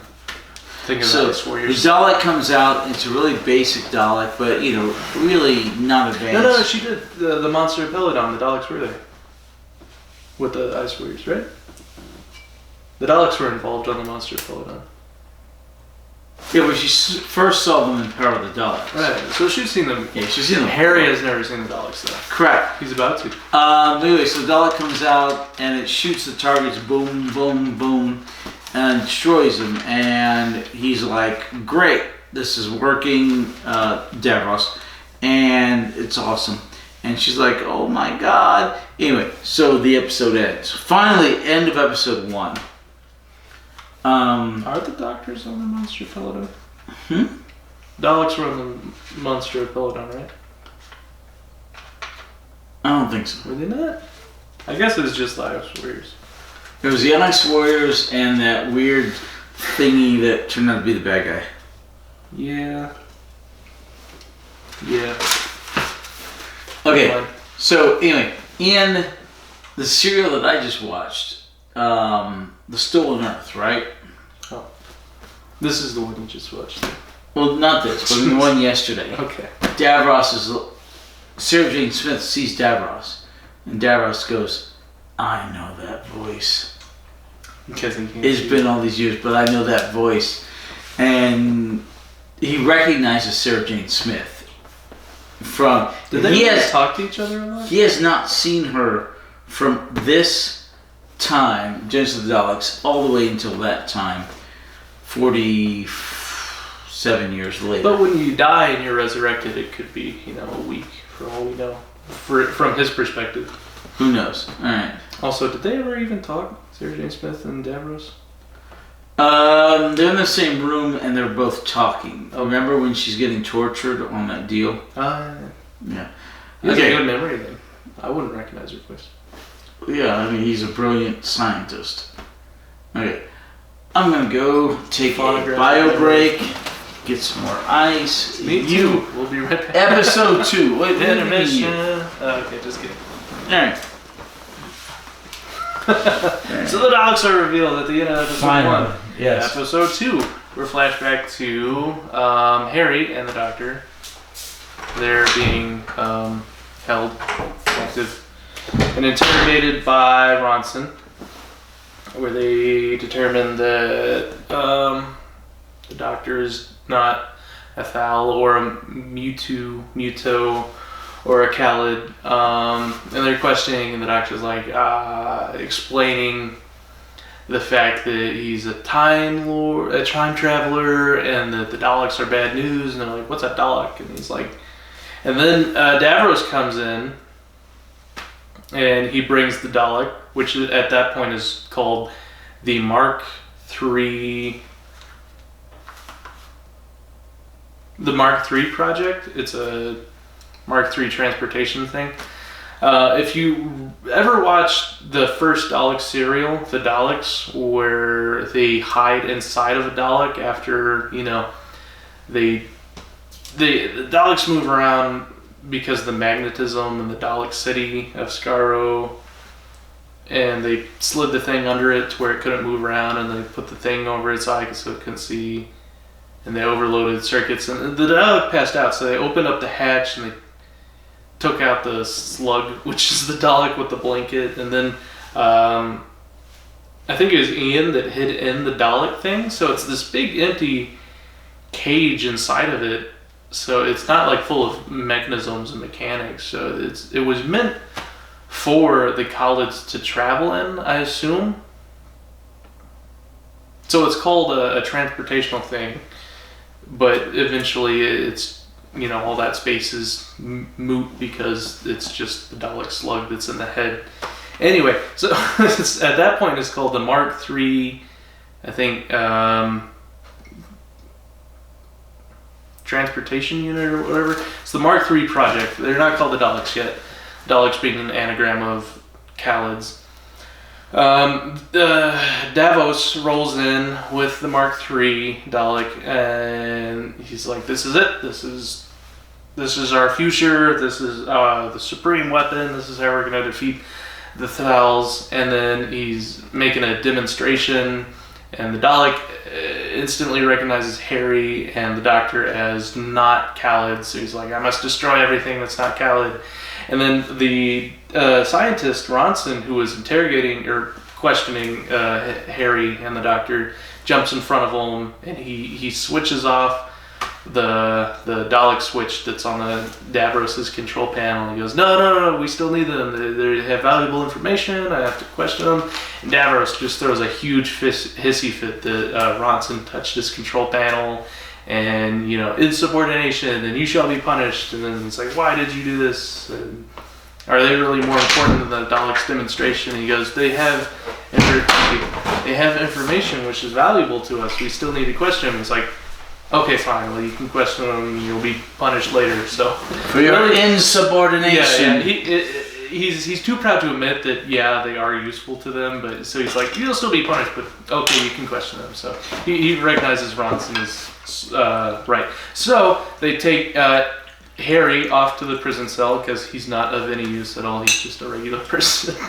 A lower intelligence, but they take the Doctor away to question him about all his scientific knowledge and his expertise in time travel. So eventually, the next scene, we see the Doctor being reunited with Harry in the prison cell, and Harry's like, "Are you okay?" He's like, "Yeah, I was just feeding him all sorts of scientific gobbledygook nonsense that even I didn't even know what I was talking about. So it was like, oh good, that should buy us some time. It'll take them like a week to get through all that jargon.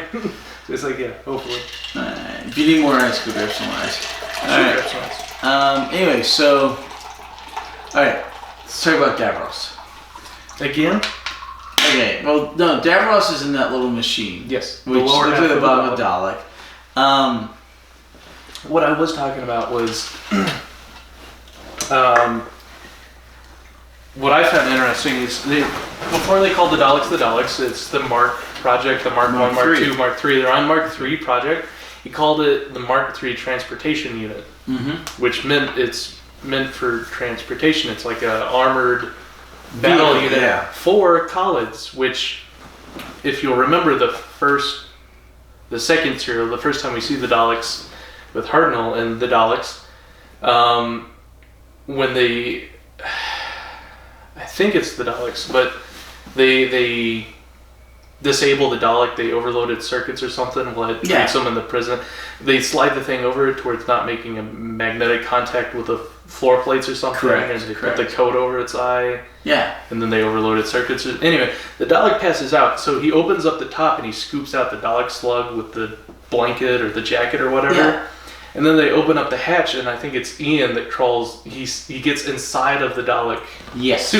So the Dalek suit is meant to transport a full-sized human, like a Khalid-sized person. It can, but the Dalek itself is only like yay big. So it's not. And we see that in. So the actual housing unit for a human-sized person is rendered moot because all that ever lives in it ends up being just the Dalek slug in the head.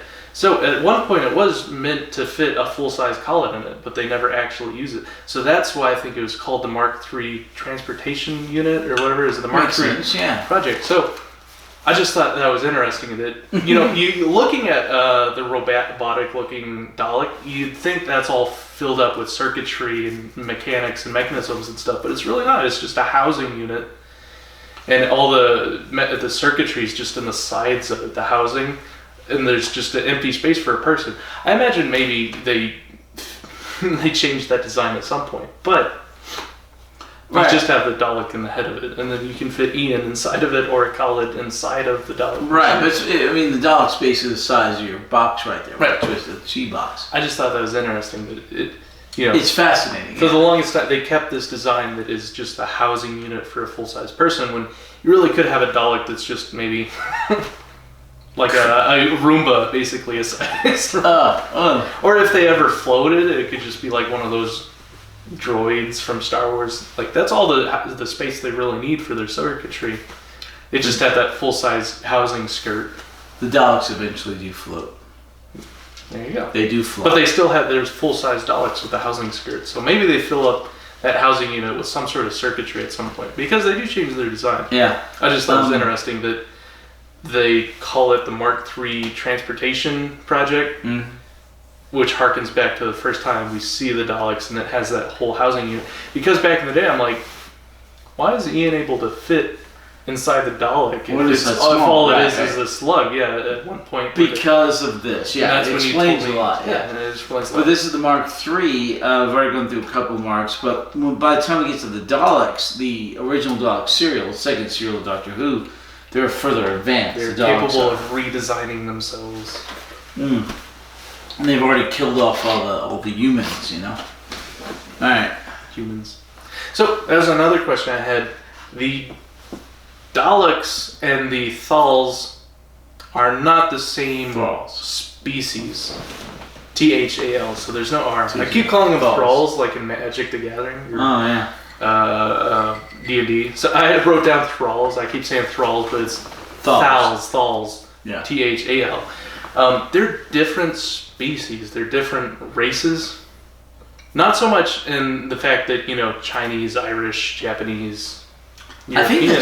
I think that's actually the case. Because they have different forms of evolution. Like, they're still evolving, and they call the Dalek slugs the future of their evolution, their final form. The Khalids do, yeah. Yeah, the Khalids do. And the Thals, eventually, they are they evolve into like the sparkly people. Sparkly blonde people. Yeah. So from the Daleks. Yeah. So it's kind of like these two different species that are adapting and changing, and at one point they look very similar. Well, you remember in the Daleks, the first time we saw the Daleks, they hated the Thals, and the Doctor explained they hate anything that's different to them. Right. Because they're so deformed by radiation or chemical warfare, they've been so devolved into what they are now, the slugs, that they don't recognize that that's what they used to look like as the Thals. They call the Thals ugly creatures. Mutants, but, yeah, but they're really more mutated than the Thals ever were. But maybe it's because, they're just different species, like that's what their final form I think there's different races, but I think it's more like what we would call races. Nationalities, yeah, races. Yeah, like species. Hispanic and Chinese, or Irish and German. I mean, those are, So when they call the Daleks, the slug Daleks, their final form of the Khalids, that was manufactured mutation. Like that's not something that they're eventually going to devolve into or evolve into. Maybe we're talking about a mad scientist. I still have so many questions that I thought was going to be answered by this series. We're talking about a mad scientist. This guy did things. Right. Davros is crazy and a megalomaniac, but the other scientists that still have empathy and they want, reason. They want, human emotions or whatever. Khalid emotions like empathy and stuff, and to stay intact, they still call the slug Daleks the final form of the Khalids. And why do they? Because they believe it's the final form, because they think that's what they're evolving into because of what Davros did. But it's not natural. We don't know. Okay. It could be the natural evolution. No, it does not. I thought the genesis of the Daleks would explain like how we went from Khalids to these slugs, and it kind of it does because Davros was a mad scientist. Yeah. Pardon me. And he extrapolated the eventual. Well, in theory, he extrapolated the eventual genetic mutation of the Khalids into the Daleks. But we don't know if that's what they would have become or not. It's just an extrapolation done by Davros, and he's just friggin' nutbar, Super crazy. Yeah. I think I would indulge. Super crazy. I mean, seriously, he's just nuts. He's couple beers short of a six-pack, So, we are in episode 2 where Harry and the Doctor are back in the prison cell. He fed them a bunch of jargon. And then we flash back to Sarah Jane Smith, who's being captured by the Mutos. And they're like, we should kill her because she's different. We should kill all Norms. All Norms, dangerous. yeah. And then we have what's his name? Severos or something. Severin, who's, a very compassionate, very nice Muto. He goes, no, why do we have to destroy everything that's beautiful? She's passed out, and he's kind of like caressing her chin. Yeah, he's like not a single blemish or flaw. Yeah, and I don't think that would fly today. No, she's passed out. He's kind of creepy, but he's it's kind of more of like a childlike. He has an appreciation for. He's like the Hunchback of Notre Dame, right? He's just this misunderstood. Have you read The Hunchback of Notre Dame? I haven't read it, but the Disney cartoon version of the Hunchback of Notre Dame. In the actual Hunchback of Notre Dame... Is he a creep? Well, fairly. But when they're burning her body, he crawls in the incinerator and burns with her. Oh, that's nice. It's sweet. It's like Romeo and Juliet. Yeah, which also ended with everybody dying, yeah. It's pretty... My point is, he's. I don't. It didn't come across creepy to me. How he just seemed very. But it would not be accepted today with him caressing a passed out female. It's creepy, yes, but he's just really taken aback by how she's not mutated. So he's and beautiful, yeah. I don't think he's so much caressing her in a. No, it's not a sexual way. It's a more of a hey, soft skin. She's she's not all pockmarked and mutated. Yeah. It's not a sexual thing or like an aggressive thing. He's normal skin. There is almost no sexuality in Doctor Who until this century. Especially with Severin. He's Yeah. I don't want to paint him in the wrong way. I thought he was a nice guy. No. I liked his character. Great guy, great character, phenomenal. You're right. They wouldn't write that into Something. today. No, even Perry, who's a companion later on with the Fifth Doctor, she's a Brit. She's playing an American, so she's American, whatever. She's hot. She shows up in a bikini. Oh. Hot, but like a James Bond companion. Yeah. kind of. But even then, there's no sexuality implied. Doctor Who stays away. Avuncular. So, yeah, very avuncular. So, you have all the deaths you want, but no sexuality. Very much the opposite of American culture, where it's No, very there sexual. is American culture where No, there's very violent. all the Yeah, deaths yeah, you can have, but no sexuality. And European culture is Lots mostly of sexuality. all the sexuality you want, but no No deaths. Yeah. But Doctor Who bucks this trend for the entirety almost of the 20th century. That's a good point. Yeah, it's really weird. So like a realignment of values or something at some point. It's just very strange. Anyway, So we have Severin who rescues saves Sarah Jane Smith because they're about to kill her because she's different. She's a norm, and they only associate that with the Khalids and the Thals who are at war and kill the Mutos. Right. So he saves her though. He's like, "Why do you have to destroy her? You know, she hasn't done anything wrong." Yeah, there's one Muto's like, "I'm gonna kill her if you're not gonna kill her." And he's got a knife, and he's gonna stab her. At that moment, they're There's a ambushed fight. by the Thals too. Yeah, They're captured. Thals. They're taken as slave prisoners to work on the. Well, first, Severos is like Severos. Severin. Yeah. Severin. He's like, "Don't move. They'll see you." And the other guy's like, No, I gotta move. I gotta run. And he runs off and he gets shot. And then Another death. Yeah, another death or two or three. I think all the other Mutos died except for... Yeah, he gets shot. And then there's Severon is like, well, okay. And this guy goes, oh, they're just Mutos. This Thal soldier. They're just Mutos. What a waste of ammo. It's like, oh, jeez. Yeah, thank you. They're human beings, and it's a waste of ammo to kill them. We see that we thought the Thals were the good guys when we first saw the Daleks versus the Thals.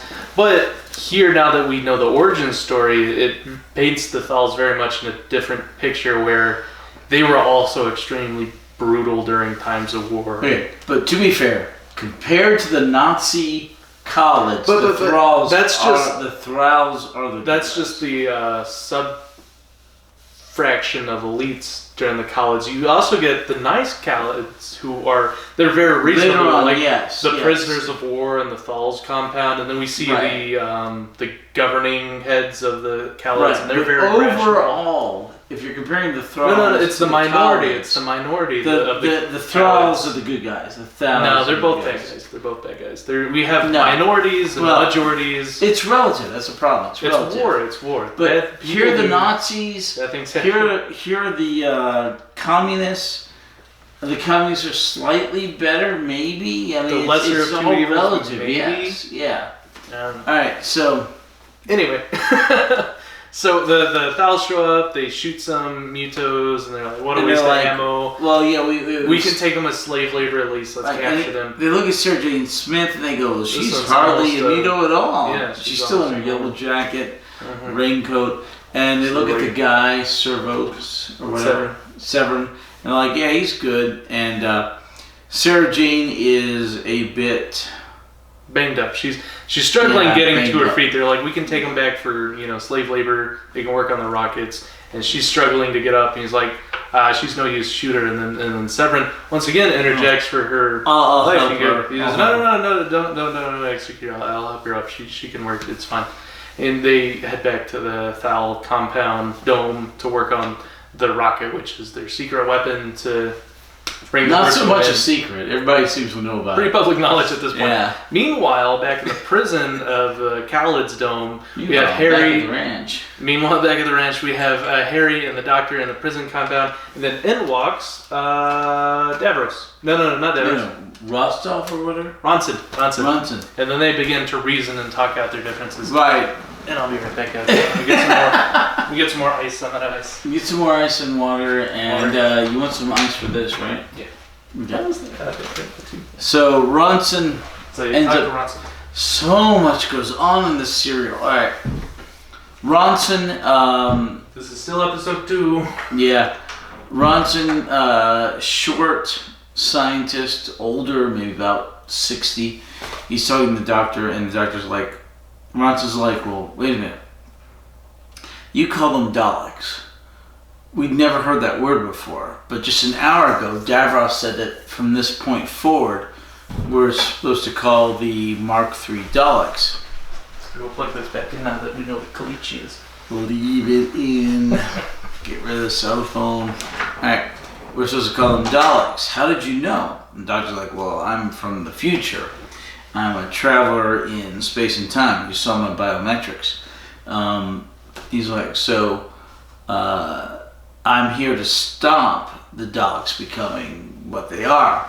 And then Ronson's like, well, look, the research that's being done here started out pretty well. You know, we're going to build something to transport our final form, but it's gone off in a direction we don't like. And there's myself and a bunch of other scientists that feel the same way, and we just stopped Davros. And the doctor's like, well, we can. Just tell us what to do. And he's like, well, there are still some people in the government, a few, who can stop Davros, but you need to get to them and you need to talk to them. And I can't do it because I can't leave. And the doctor's like, well, we can leave. And he says, well, this place is pretty impregnable, except there is a secondary duct system for, air ducts, which can get you out of here. But it takes you to a cave. And that cave can take you to the city. The problem with the cave is that there are experiments that Davros did early on, and the results of those experiments are actually in the cave, because he tested on animals first.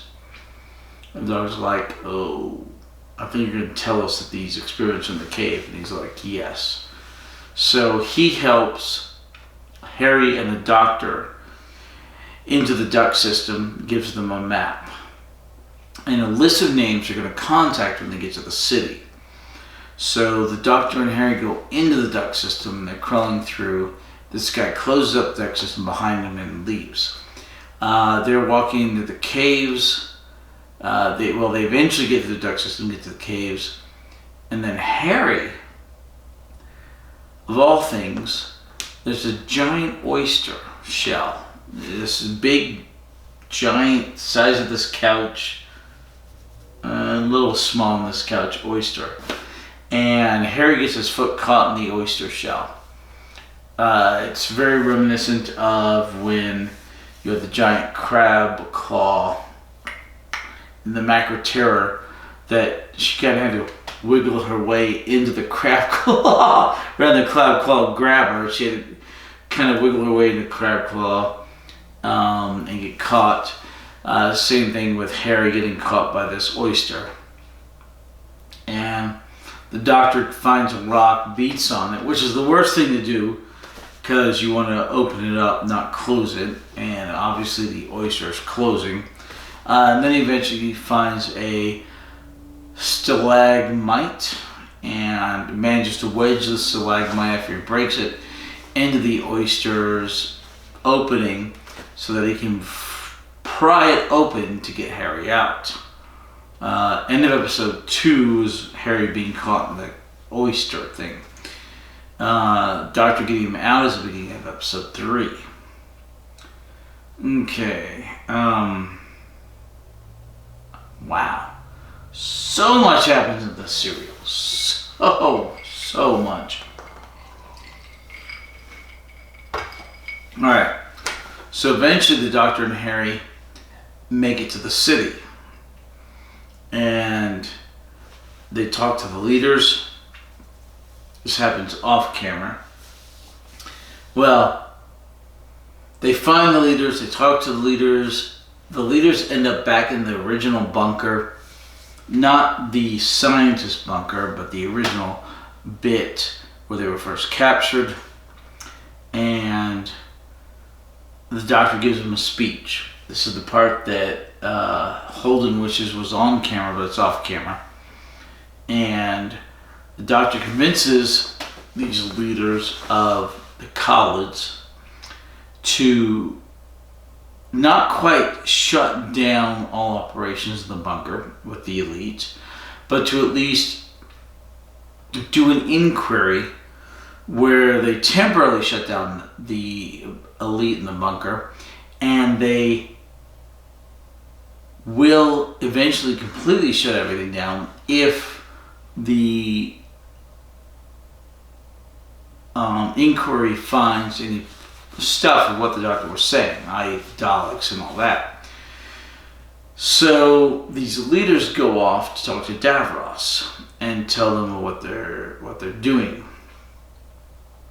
In the meantime, there was a bug in that room which relayed all this information back to Nader. So he has information and he knows what's going on. So Nader tells us Davros. Davros says, "Don't worry, I'll deal with them in my own time." And then the head of all these people, they go to Davros and they say, "Hey, we're going to shut you down. We want you to shut down everything." Davros says, "Well, yes, I welcome any inquiries because the college people should know what we're doing. They should know what we're about. They should know our progress, and that is fine." And so this guy's like, "Well, that's very patriotic of you. Great. Thank you. You'll have it shut down in 24 hours. Or you'll have it shut down as soon as possible." Davros says, "Some things may take some time, 24 hours. He says 12. Davros says, "Well, it'll be difficult, but we'll have it done in 12. And this guy's like, "Okay." So the civilian citizens leave. Then Davros says they have signed their own death warrant. "I will destroy the Khalid race in order to keep the Daleks alive." So Davros heads over to Thal and he gives a formula to the Thals which would destroy the Khalid dome, a chemical formula that would, because the Thals are making this giant rocket, huge giant rocket, to destroy the Khalids. But the Khalid dome is too strong because of what Davros has reinforced it with his own formula. But he gives him a formula that will break down the Khalid dome and allow the Thals to destroy the city of the Khalids.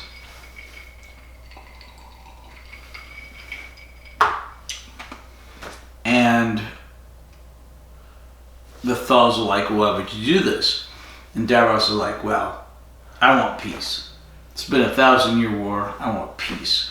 I just want you to allow me to, my only condition is that I want you to allow me to help rebuild the peace." The Doctor and Harry are still searching for Sarah Jane. And they find out that she was captured along with that mutant and taken to the Thal city. And they're looking for her. They're assisted, actually, in episode 3, by the same guy who originally was interrogating them and who had captured them. Well, no, mostly was interrogating them in the original room where the Doctor turned out his pockets. The young general, not up here. Anyway, so they show up in the Fall City. They see Davros give over the chemical formula, thanks to Nader, to the Thals. And they're like, well, what the heck's going on? Why is he doing this? Alright, I think we're in episode 3. Like I said, longest episode ever. Okay, of our podcast. Episode 2. No, episode 3. Okay, the Doctor and Harry. When Sarah falls is when episode 2 ends. Oh my god. We're not on episode 3 yet. We're not on episode 3, we're in episode 2. Oh. So, flashback to Sarah and Severin. Alright, hold on. So the Doctor sees. Well, you've been talking about this. I'm talking about the plot. So much is going on. There should have been 8 friggin' episodes. Okay, so the Doctor and Harry see Davros getting the formula to the dome over to the Thals. Oh, that's like episode 3. I think we're a little out of order here. A little bit out of order. So anyway, in the meantime, Sarah Jane Smith and Severin are slave labor helping to build the rocket, and they're taking, what's the name of that stuff? Dynatrine or something? Yeah. I don't know if I wrote it down. It's basically like an atomic warhead with radiation poisoning, but they call it a different kind of poisoning with a different cut. But it's basically, Right, but so anyway, they're helping to take this stuff into the rocket, and their canisters about yay big, about this big, like giant thermoses, and they're taking this stuff into the rocket, and they're forced to do this, or they're going to be shot. But it gives them poison. It gives them radiation poisoning, and they will suffer dynatrine thermostonia or whatever it's called. I'm looking forward to see. I really don't think I wrote it down because in my head I was just like, oh, it's radiation. It's radiation. They're coming up with sci-fi words to basically explain it. It's an atomic bomb, but different. No, I think so. I think some of those words are actually real. They might be. I just kind of dismissed it. Anyway, so dystronic radiation. Dystronic, that's it. Dystronic radiation. Thermocopia or something. Dystronic poisoning. They're going to die from this in a few deals. Yeah, because they're loading the dystronic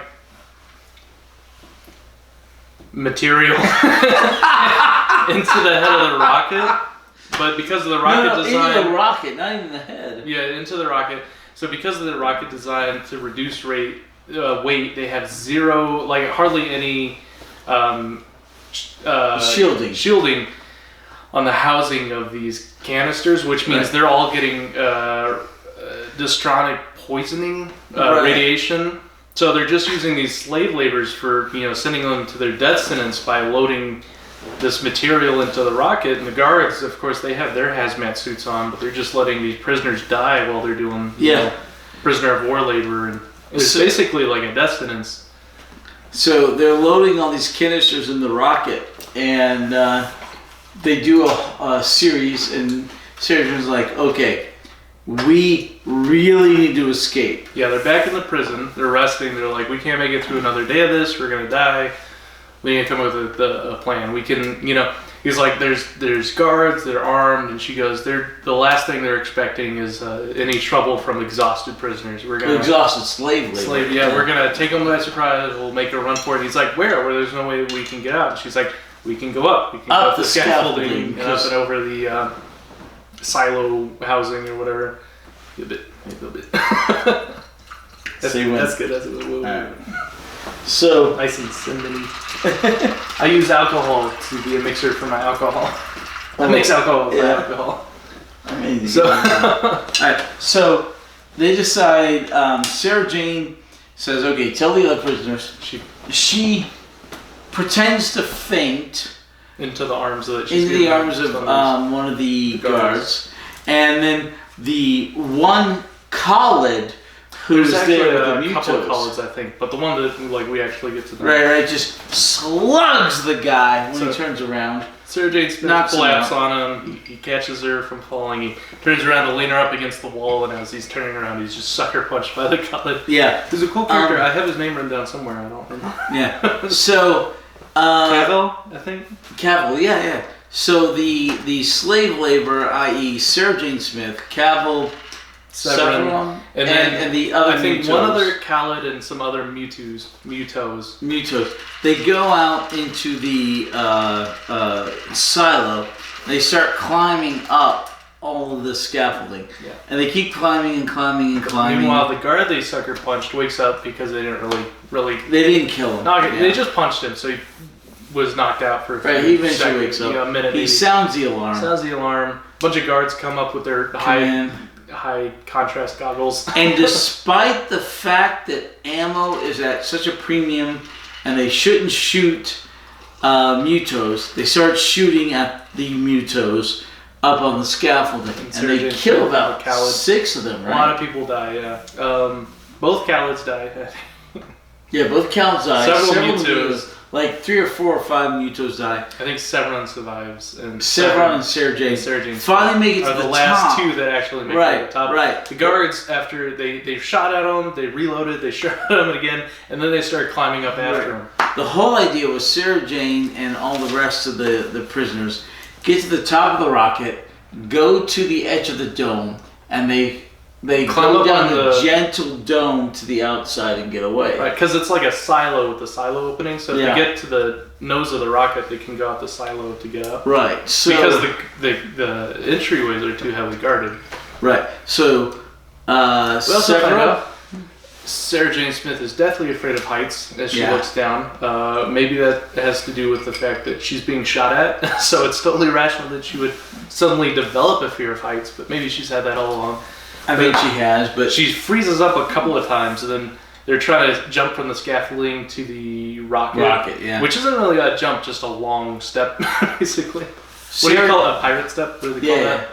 Sarah Jane Smith freezes up several times going up.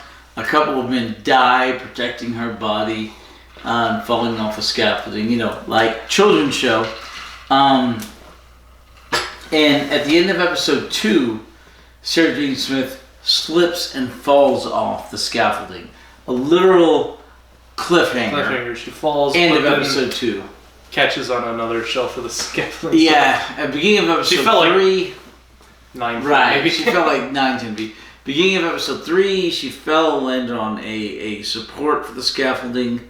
And another Severin or whatever goes down and wakes her up and gets her to go. They eventually reach the top of the scaffolding. Welcome to 1/3 through the. Oh my god. Weekend.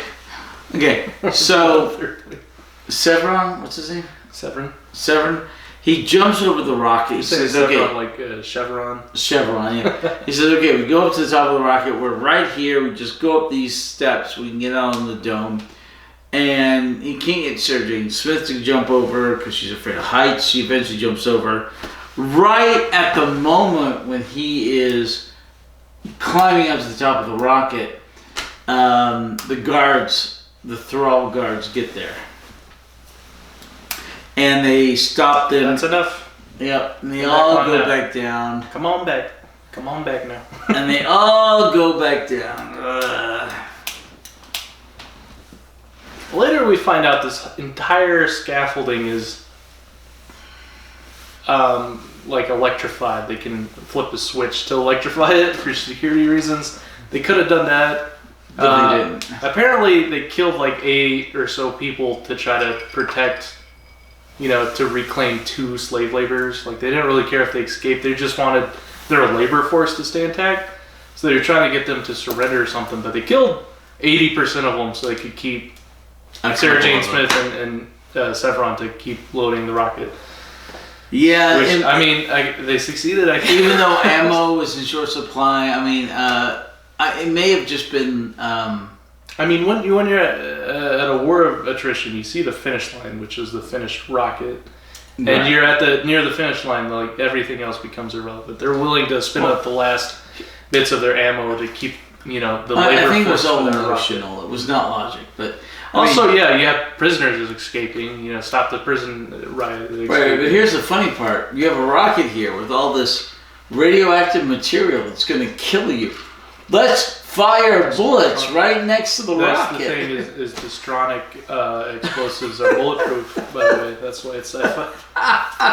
If there's a plot hole that's explained by science, that's the thing about sci-fi's. That's why it's Distronic. It's and not. Like Dr. Fauci and his science. That's Bill Nye, science guy. He just has a master's. He didn't even have a doctor. His master's is like an engineer. Not like hard science. Episode 3. The science guy. Fear fights. Back to the Khalids. Episode 3. We're on episode 3. Back to what? The Khalids, right? We're back to their dome. Something's going on there. Oh my gosh, yeah. So you talked about how Harry and the Doctor escaped from the prison cell because they're helped by and then Bronson. the council went to talk to Davros. Davros said, yes, I will accept Very this. patriotic. Very patriotic. And then he goes and he gives the formula to the Thralls to destroy the Khalid Dome because he wants to see the Daleks rise, even if he has to kill every single Khalid to do it. And in the meantime, the Doctor and Harry, they were given the thing to go find Sarah Jane Smith to get up into the Thrall City. So after they talked to the Council of the Daleks, or the Khalids, they're back. They came back with them as they're shutting down they're doing their investigation and suspending all the experiments that Davros is doing. Meanwhile, Doctor and Harry are talking to General Revon, and he's like, our intel said that they're like, now that, you know, they're shutting down Davros's inhumanitarian experiments, we have time to go look for Sarah Jane Smith because she's gone missing. Inhumane.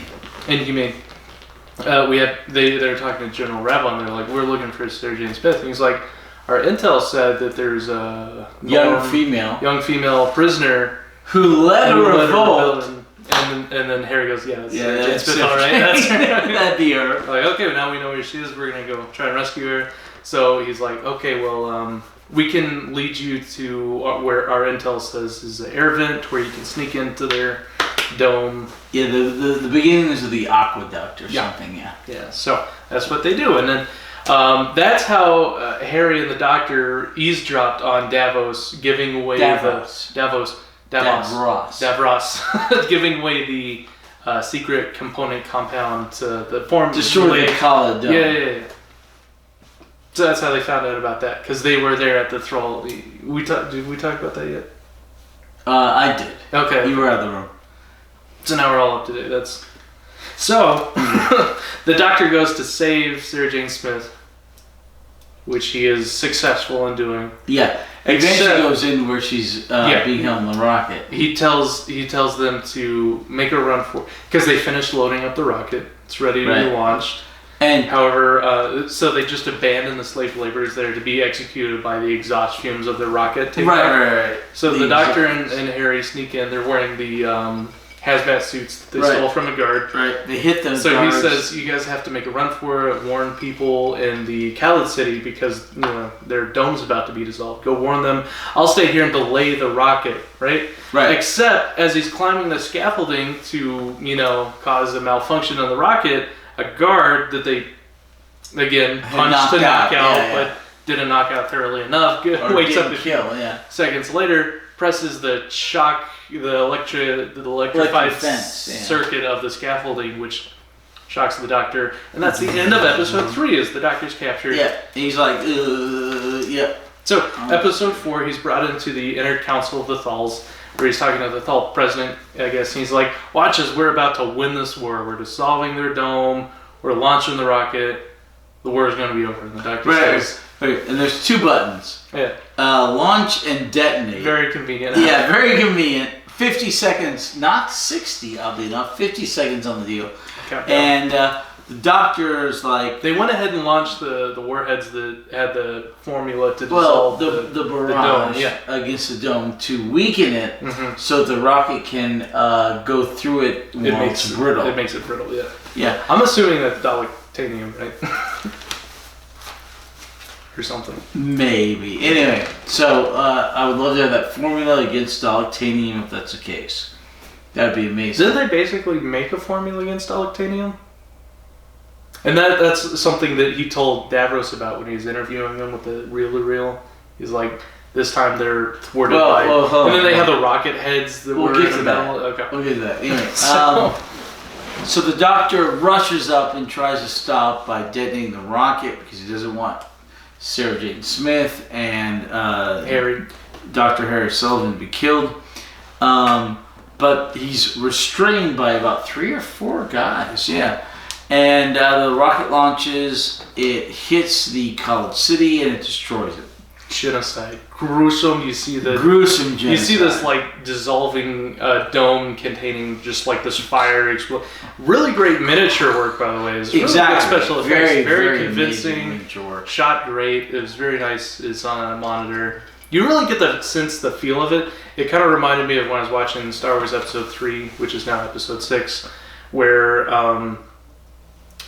you have Luke, who's captured on the Death Star, and he's talking to Vader and the Emperor, and he goes, you know... it was always Episode 6. Not always. It was the 3rd movie, but it was always Episode 6. It was Episode 3 until they made the prequels. It was Episode 6. What are you talking about? They made So, 1977, Episode 1, New Hope. No. A New Hope, Episode 1. No, it was and then they made the prequels. It was called Star Wars. Yes.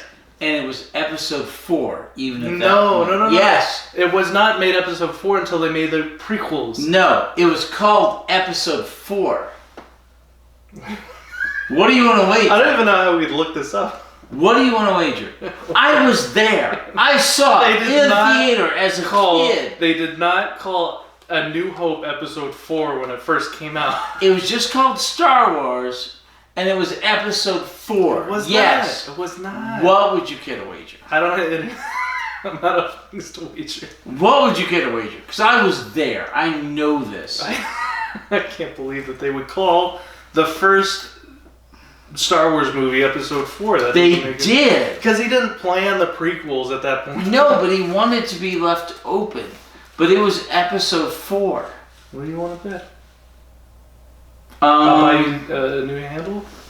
Buy me a new handle of Magnaflame. Alcohol. Versus a case, a 12-pack of Twisted Tea. Yeah, or something equivalent. Okay. Star Wars was Episode 4. It didn't have an episode. Yes. It was the first movie. And then once they came out with the prequels, they retconned it to 4, 5, and 6. Anyway, I was watching The Empire Strikes Back, right? We have Luke Skywalker being held captive on the Death Star with Darth Vader and the Emperor. Episode 6. Episode 3 at the time. No, 6. The Empire Strikes Back. Back. Movie, but Episode 6. The Empire Strikes Back, or the third one's called Revenge of the Jedi. Originally Revenge of the Jedi. But eventually Return of the Jedi, which is what the film was called. The Empire Strikes Back was Episode 2, I'm sorry. Or Episode 5. So, the Return of the Jedi. Yeah, I just won $20. Thank you. Okay, continue. We'll see. No, I did. Okay. Maybe. Anyway, continue. I owned it on VHS. The original edit. I'm not talking about like the crappy George Lucas. I'm pretty sure the Laserdisc came out after the VHS. Yes, the technology. So I owned an older copy than you did. I had a 1977 VHS. Probably was. And it said Episode 4. 78. It did not. It said Episode 4. It did not have an episode destination because they didn't retcon that until the prequels were announced. No, you're wrong. Alright. So. That's what this scene reminded me of. This is why you lose every bet. You didn't even take me up on the last bet. I'm still sure that I was right. One? So, The Santorin Experiment. The Santorin Experiment. These podcasts are getting very expensive for me. The Santorin Experiment. We had the doctor shot by the Santorin with the laser gun. That killed everyone he shot it with, but it didn't kill the doctor. At first you assume, oh, that's because he's a Time Lord, different physiology. But then he reveals it's because this piece of metal I had in my breast pocket that absorbed the shot. And then we argued where he got that piece of metal. You said it was from the previous serial, the Nerva space station. And I said, no, it was the piece of metal when he used the sonic screwdriver to deactivate the shield that was protecting Harry from helping Sarah Jane Smith when she was being held captive and tortured by her fears. And the doctor, so Harry couldn't get to her to help her, but the doctor later came and he melted the control panel that had the force field, and then it dropped a piece of metal. He picked up that metal, he put it in his breast pocket. It didn't show that, but we assumed that's what happened. That's why he had that metal. I forget what kind of metal it was that he called it, but that's what protected him from the blaster bolt that the Santorin shot at him. And he said, no, he got it from the Nerva space station. I said, no. But you didn't take me up on that bet. I only take bets that I'm going to win. That's why you didn't take that bet. I'm 100% sure. I think you're correct, yeah.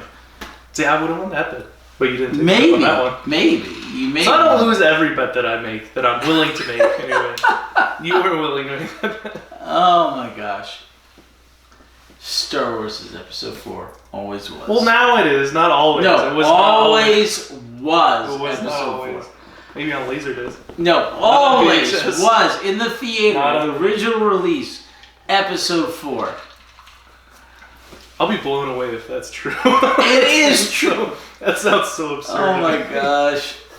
I was there. I watched it in real life, in real time when I was I don't think you're the first person to challenge me on that, but I also thought that they were smoking crack. Well, there's no way. They would. It's like, I'm going to make a movie. I'm going to make my first movie. I'm going to call it episode 4 in case I want to make a prequel. It wasn't his first movie, but it was his the first movie of that universe.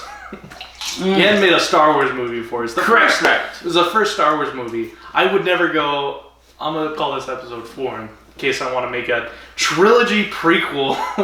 Which trilogies were not at all a common thing.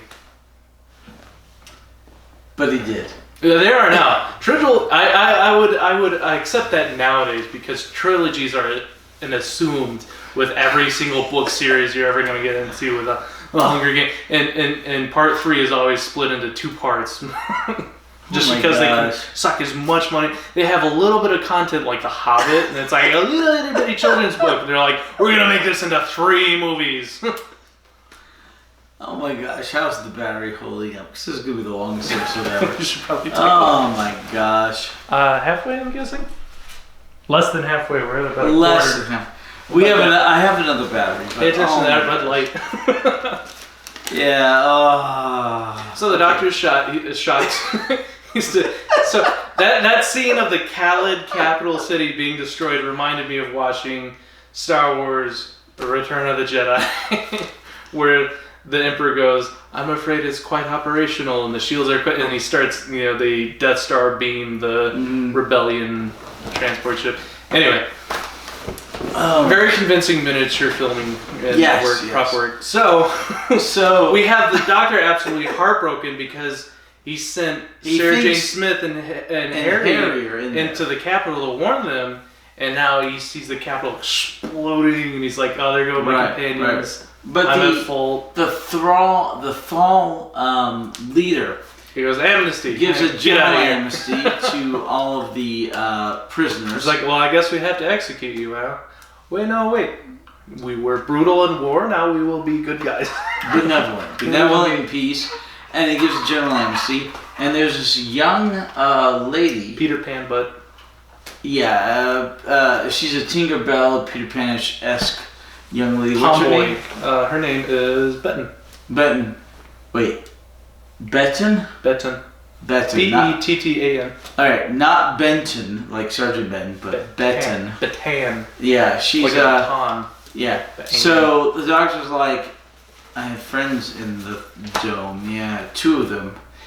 Two of them are very special to me. So Benton walks in and she has the gall to ask the doctor, after you just saw the Khalid city explode, millions of people die. She goes, "You feeling okay?"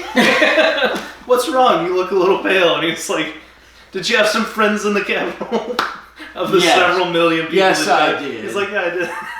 He's like, "You're a prisoner of war. Are you sad to see that?" She's like, "Are you okay?" He's like, "Yeah, I'm not okay." Yeah, and she's like, "You're free to leave under the general amnesty," and he does. No paperwork. Yeah, and he heads out into the Thal city. Thal city. And that's exactly when the Daleks show up.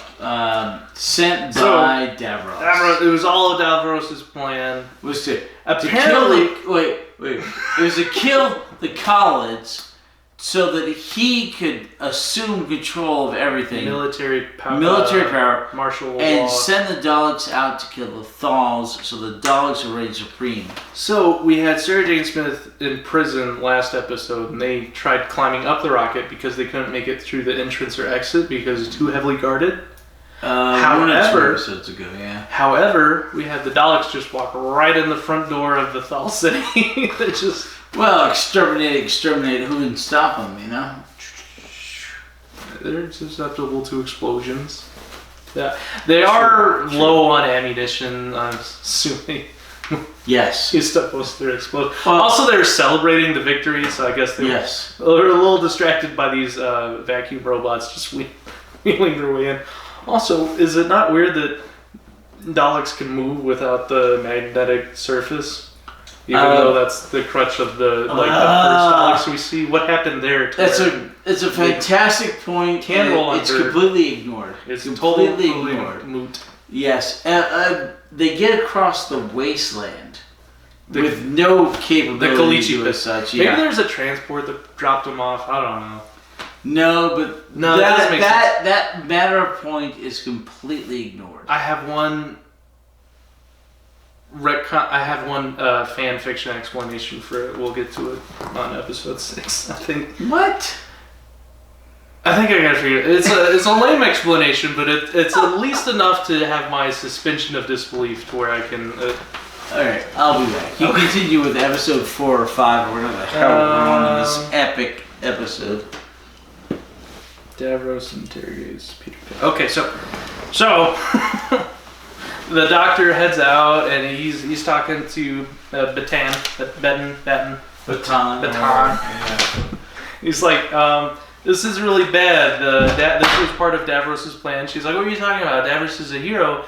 He betrayed the Khalids and gave us the formula to the Khalid Dome so we could win this war and the rocket could destroy the capital and we could, end the war in one big blow. And then the doctor's like, no, a hero for how long, I wonder. It was all part of his plan. He wanted the Khalids dead because they were the ones standing in the way of his project of the Daleks, which are these death machines. And they're rolling in. She's like, I don't know what you're talking about. So they're leaving and they're walking out. And then that's when the Daleks show up and they start just massacring Thals. And of course, you're familiar with the Daleks and their bulletproof housing units, so the Thals are shooting at them with their old cowboy Winchester. I think we talked earlier about how they had higher technology like laser guns, but just over 1,000-year war through attrition, their weapons kind of just downgrade to like this old archaic technology of these Winchester rifles and the old submachine guns, and just because they're running out of ammunition because the war of attrition, they can't really manufacture a lot. Anyway, so the Daleks just come rolling in, and they have these laser guns, and they're bulletproof robots with the slugs in the brain. Anyway, they're just massacring the Thals, and they can't really do a lot. So the doctor pulls Benton aside. He's like, we gotta make a run for it, we gotta escape, and then we gotta strike back at Davros and end these Dalek invasions from just massacring people. And she goes, oh yeah, that's crazy. So the doctor says, you go ahead and pull together all the Thals and all the Mutos and try to make some sort of reactionary force, some way to strike back at at these guys at their home base, because if we stop Davros, we stop the Daleks. We can't stop the Daleks because we don't have any weapons that really affect them. Bullets don't affect them, so we have to go and do countermeasures to stop Davros to stop the Daleks. So I'm gonna go ahead and head over to their underground bomb shelter where Davros is and all the scientists and the elite of the Khalids, and you try to pull together the Thals and the Mutos. So she goes, okay, and so that's what Betton's doing, the Peter Pan pixie cut tomboy girl, pretty cute.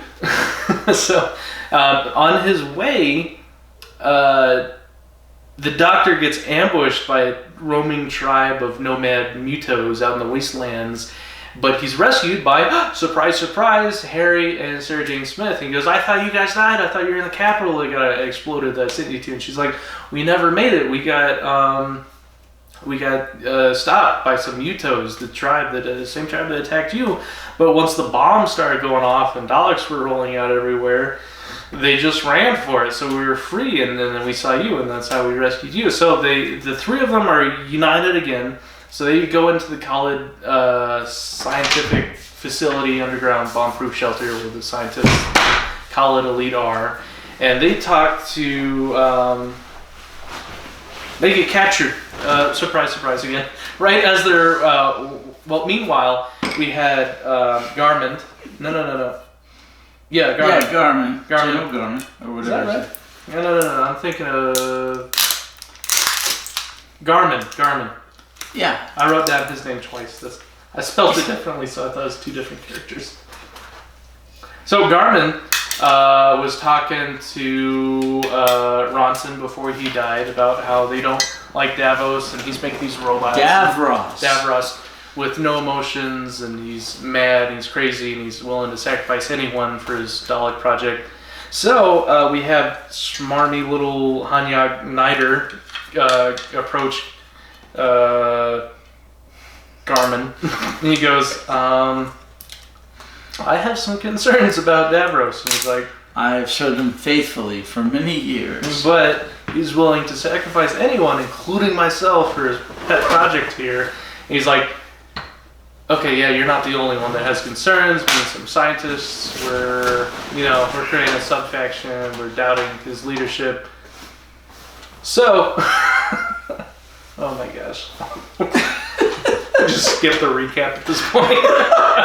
Well, that's what I did last time. We were doing. We did do it last time. Yeah, Kanon and Company. I skipped the last half of the recap of Kanon and Company. I was like, yeah, Sarah Jane saves them. There's some closers that die. Yada yada yada. Kanon shows up and shoots lasers at people. Rescues and saves the day. Not this episode. Not the last. So, real quick. Nider infiltrates the sub-faction of the elite.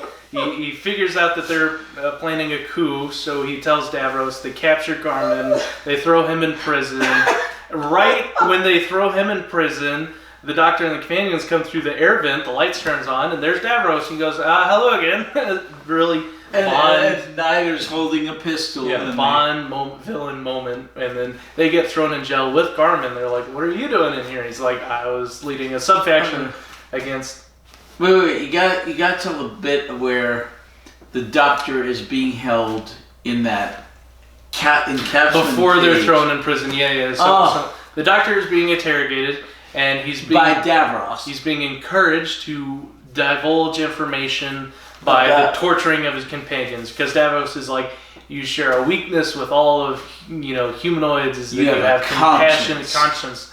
So he's torturing the companions. He's like, tell me, you're from the future, you've seen the Daleks, have they ever lost? And he's like, yeah, they lost. Yeah, he's lost. Like, tell me how they lost. He's like, I can't do that, I'll be betraying all of the future. Millions of people in the future. He's like, tell me all their weaknesses so I can turn those losses into victories and they can be undefeatable. Right. So... He does, because to rescue, he puts at stake the fate of the many for the sake of the few. Right, and so Davros puts Sarah Jane Smith and Harry into these encapsulating cages and these torture devices, and he's torturing them with pain. And they're both like, don't tell him. Don't tell him. The Don't first tell time him. Davros is ever in the same room with Sarah Jane Smith, and maybe the last. For a while. So when we see Davros again, he recognizes Sarah Jane's voice from being tortured. In much later, yes. In the serial that I saw, Stolen Earth? no, sir, there was a dog barking. Oh, it was me. No, it wasn't. It was my actual dogs are dog. barking. But much later, he recognizes Sarah Jane Smith. She recognizes him. But anyway, so The Doctor cracks. He gives way under the pressure of the tortured companions, and he divulges all the weaknesses and the ways that they've defeated the Daleks. right, and he tells In it the future. This is the problem because they met missiles that they couldn't defeat. They coated the missiles with a metal that was immune to their the lasers. And this time they ran into a staircase. Overwhelming numbers. This time a staircase. They do defeat the staircase later. This time it was a bacteria that broke down the rubber or the metal in their casings. This time we put some mud on their vision cap. They couldn't see. He didn't say that either. So he's much later on, really fantasizing how the Daleks were really defeated. This time we defeated the Daleks by sliding something under their metal contact. Yeah. Right. So much later on, there's a companion, Wilfred Mott, and he has a paint gun, and he shoots the paint gun at the Dalek's eye to blind it, and it burns off the paint on its eye. Cool, like the yeah. Does it have a windshield wiper? Almost, but not quite. But you remember when they put the mud on the eye of the dog? Yes. No, the food. It was some sort of substance. Some food. Yeah. Or just a coat. So anyway, he divulges all the ways they defeated the Daleks in the future, so that now in the past, developing the Daleks, he can make them undefeatable without defeat. So and they put on a reel-to-reel tape. And Davros is like, okay, Nider, you take care of the reel-to-reel tape, and then put it in the safe. Then Davros is like, okay, Doctor, we must talk. Not captive to captee or captor, but we will just talk as scientists. And they shoo away Sarah Jane Smith and Harry to prison. And it's just the Doctor and Davros. And we have this really cool scene where we really see the necessity of the Doctor's brutality. He's actually brutal and but it's an amazing scene where they're talking. It's better. It's better than any James Bond villain. I mean, just flat out. No. Flat out. It's so good. Have you watched the new James Bond? It's not out yet. I mean the. Why do I always forget the blonde one's name? What are you talking about? The actor that plays the new James Bond with the blonde hair. The current James Bond? Yeah. Daniel Craig. I keep forgetting that. I always want to call him Pierce Brosnan. So Daniel Craig is he blonde? He's blonde. Okay. I think it's his second movie. He has a pretty compelling villain with. Anyway, no. But this dialogue between the Doctor and Davros is so good. The Doctor's like, if you had a capsule, an ampule, they contained a virus that would kill everything. He's comparing the Daleks to a virus. Right. They would kill everything in the known universe. And only it would remain. Would you break it? And Davros is like, what an interesting proposition. If that was the case, then yes, I would break it. I would kill everything in the known universe, including himself. Because by doing that act, it would put me above the gods.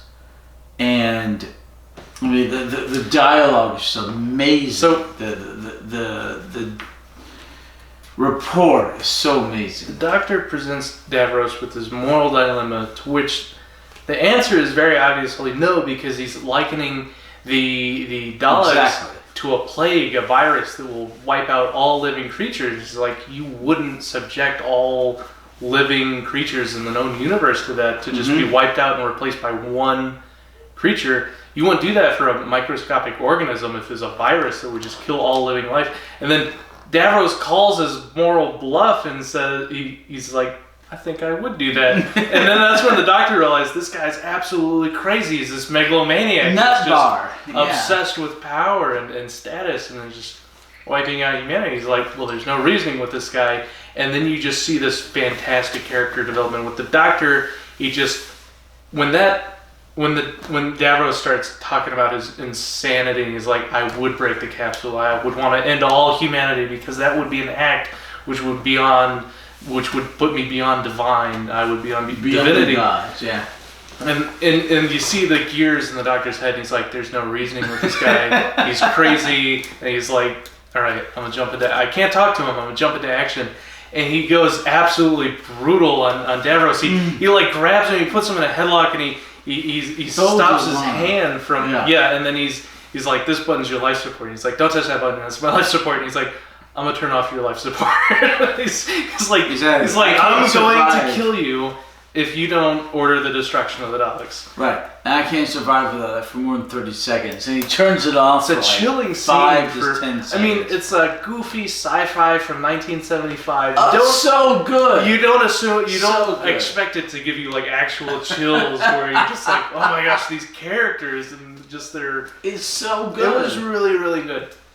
So anyway, as Davros is about to ordered the destruction of the Daleks test tube facility. So the Doctor turns off his life support, and Davros is like, and he goes down for like 5-10 seconds. The Doctor turns it back on. He says, "Okay, order the destruction of the Daleks." Or Davros, I will kill you. Right? Not turning it back I will on. turn off permanently. You will die. And Davros does this on the intercom PA system. And he says this, we will destroy the incubation section for the Daleks. This order cannot be counter. And that's when the Doctor gets hit on the back of the head by a billy club from General Niter. Which, can we talk about how General Niter is also just devoid of humanity? Yes. And he knows that Davros would sacrifice him easily for the Daleks. He knows that there's no humanity in him, no compassion, no reasoning with Davros anymore. Yes. And he's still just this yellow-bellied yes man that's just, he doesn't care the amount of the implications. He's just works off it. It's not even for the sake of his own survival. It's just his lack of spine that he's a sycophantic quisling. Absolutely subservient to. Yeah. So he knocks out the Doctor and up quisling. Right. So before Davros could order his blast order couldn't be countermanded. He's cut off bits and bits because Niter comes and saves Davros. So Davros immediately cancels the order, and then they throw the Doctor, Harry, and Sarah Jane Smith into the prison with Garmin, and they're like, hey, you're a Khalid, what are you doing in here? You look like an important Khalid too. And he's like, I was, until they discovered that I was leading a counterfaction against them because Davros is insane. They're like, that's unfortunate. So they plan their prison escape, which they do. Meanwhile... Are we at the end of episode 5 yet? Episode 4 ended with Davros' interrogation. Episode 5 doesn't end until... Not yet. So, meanwhile, remember when we left Benton to organize the rebellion of Thals and the Mutos? So they have finally organized, and they're like in the no man land trenches, the wasteland. There's bombings, and the Daleks and they're hiding from the Daleks. They're just on a conveyor belt, basically, to the Thal capital city, just massacring all the Thals. They're, sneaking their way, their sub-factions to the little resistance group that they assembled, and they're ducking and weaving and dodging the Daleks on their way to the Khalid scientific underground bunker with the leaders, and they brought with them a whole ton of C4, which your wife said looks like big old doobies. Marijuana's reefer madness. Exactly. So they get at the gate and they're like, we have to blow the entrance. It's like a quarter left, or is it on 0 bars? We're on a quarter left, Okay. barely. We'll start blinking. We may go the other battery. We'll start blinking and then we'll switch. That happened once before. We talked so long that our battery ran out. We did a hot swap. Yes, you did. But like I said, this is probably We the ended up longest. uploading that in 2 parts instead of like editing them together. We did once, but it's not because the battery No, ran then out. you It's the went- memory ran out because we had too many. Oh, it's blinking. We'll see you in part 2. Well, it'll be no. I'll let it together. No, you continue. You continue. No, it's gonna cut me off mid-sentence. We might as well swap Well, it. maybe but you continue. We'll do a hot swap. No. What are you doing? No, don't end it. Let it end itself. But you should be continuing the. No, story. it'll cut off. You know, we should go ahead and swap the battery out. Wait, no. Continue the story. We'll finish. It'll end, and we'll change out the battery. You should have a planned edit rather than an This is the plan. It's not. It's Oh my gosh. Longest, Mid-sentence. stupidest. Alright. It's not the Ever. stupidest. It's a great podcast. No, it's not the stupidest. It's a great serial, but it's the longest podcast ever. So, the sub-faction gets to the underground bunker entrance. They're planning C4, and they're like, we're going to blow this place. And The Sweetheart... Daleks went in because they were summoned by Davros to defeat the anti-Davrosians.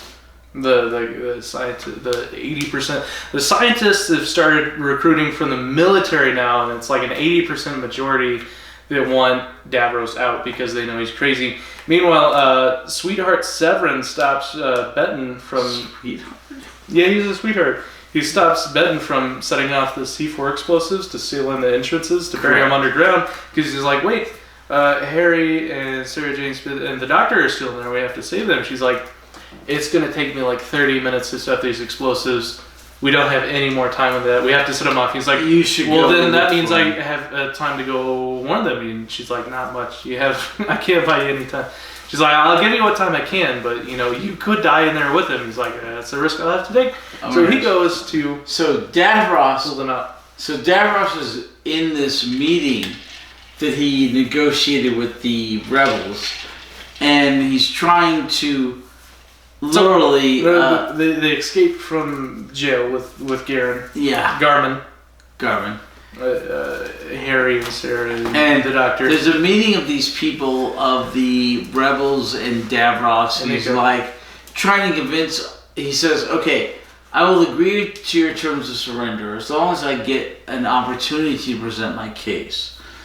And Democracy, let's take a vote on it. He's like, we already represent the bad guy, majority. right? You know what the vote's going to be. He's like, you said the word democracy. It should include a vote, Of course, he's scheming like he always does. Yeah. Okay. Wait. Has the doctor actually put the? I'm not ready. Now it's going. No, it's already going. Okay. Well, now it's recording. It's still. Welcome back to episode 79 or 80 or whatever. We just discovered that our backup battery is not charged, so we might have to finish this on next week. Anyway, I told my mother I don't believe in aliens, so now she's sending me videos of UFOs. Do you believe in aliens, Heather?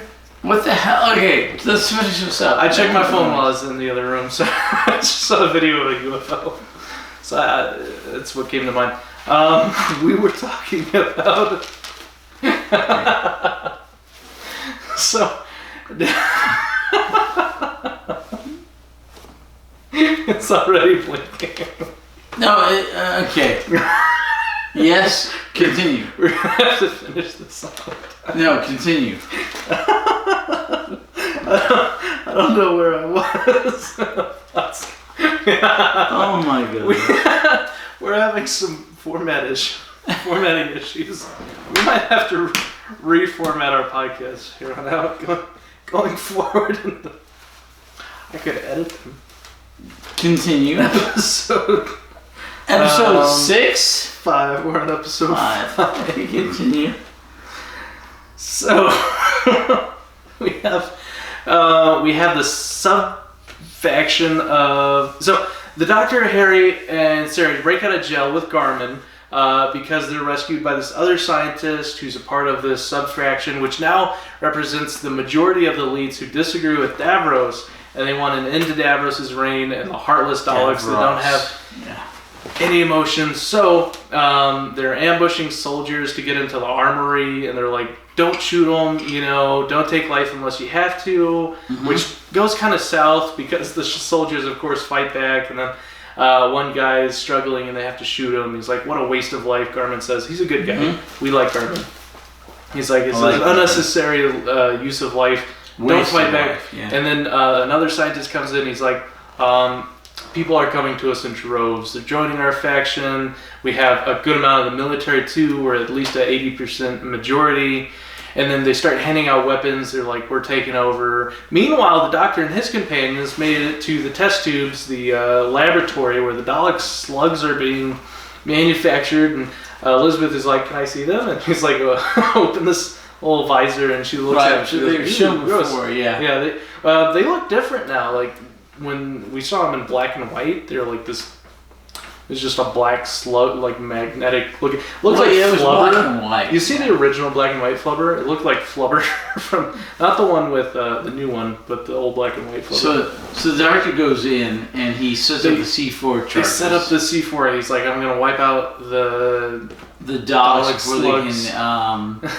before they can be proper. And Daleks. Harry's pulling out the wire, the C4 wire, and Sarah Jane Smith is like, it's taking him a long time, and he's like, well, he's setting up the charges. And the Doctor comes out and he's got like 3 different Daleks on that can move on his neck and face. When he was going into the laboratory, they're like, is that safe? Are you gonna be okay? He's like, oh, they seem harmless enough. And then he comes out there just like strangling him.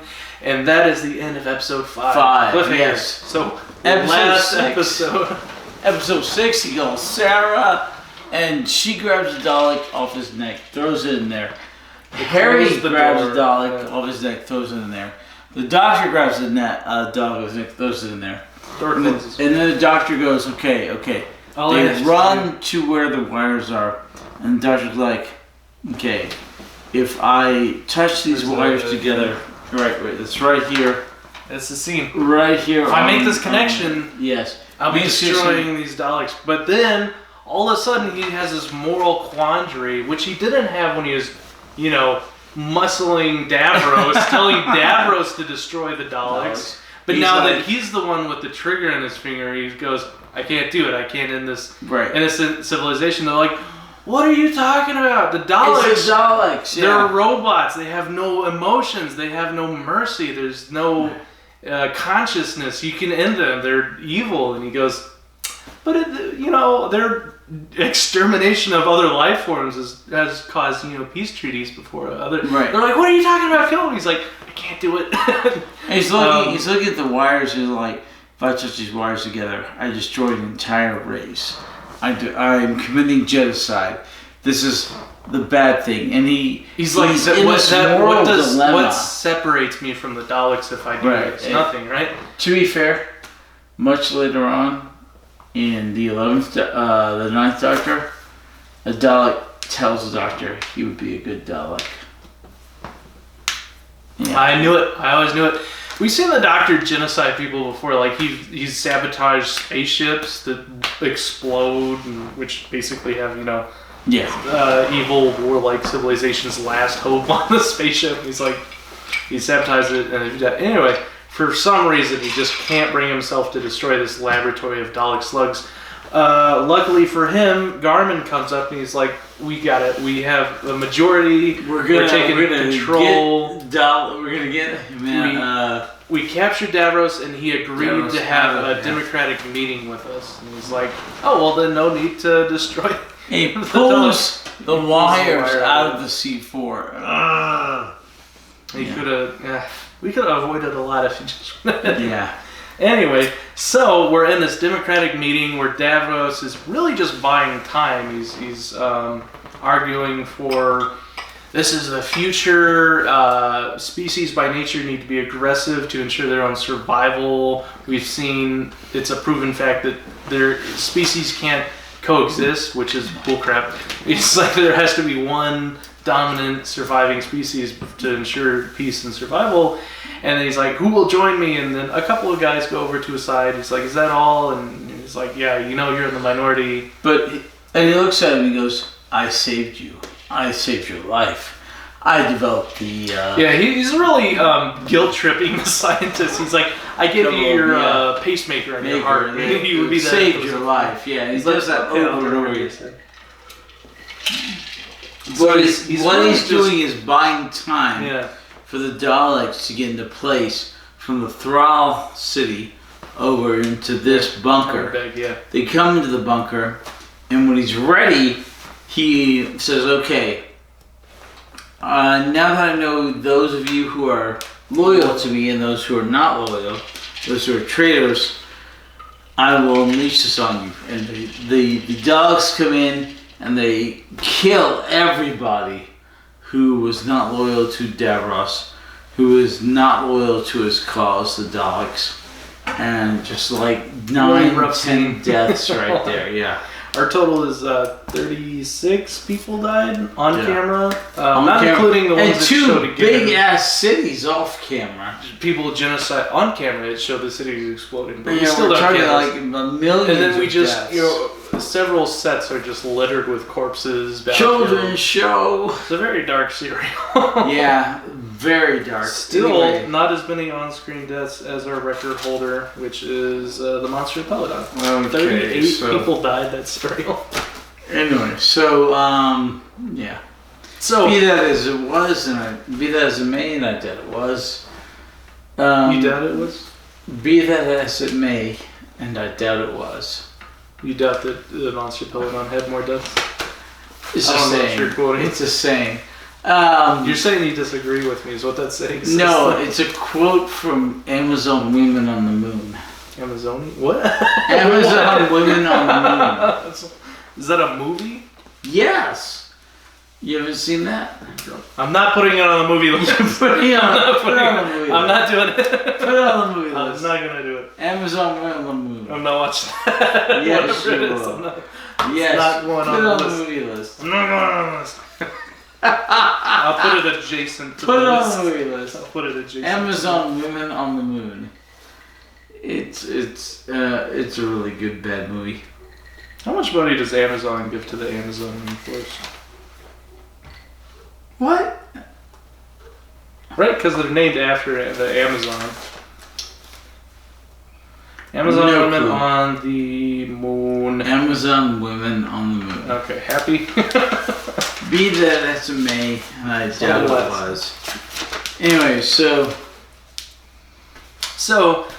the Doctor and Harry and Sarah Jane make a slip forward in the chaos where all the Daleks are killing all the people, and then we see the great downfall of Davros and his hubris and the fact that he made the robots, the Matrix that brought about his own death. He thought he was in control and he is the leader, yet he was programming these Daleks to survive and have no mercy and have no empathy and no, they are the dominant species and they have no leadership but themselves, and then he expects them to do what he tells them to do because he's the creator, and it's really this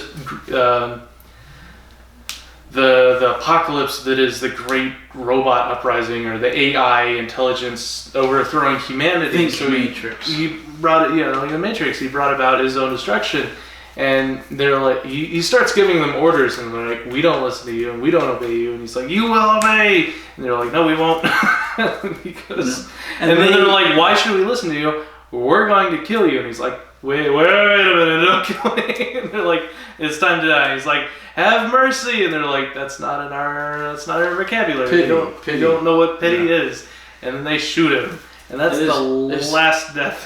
There's a big red button. He's trying to stop everything, to shut down everything, to self-destruct the Daleks, and they shoot him before he can press it because he realizes that he's not in charge anymore.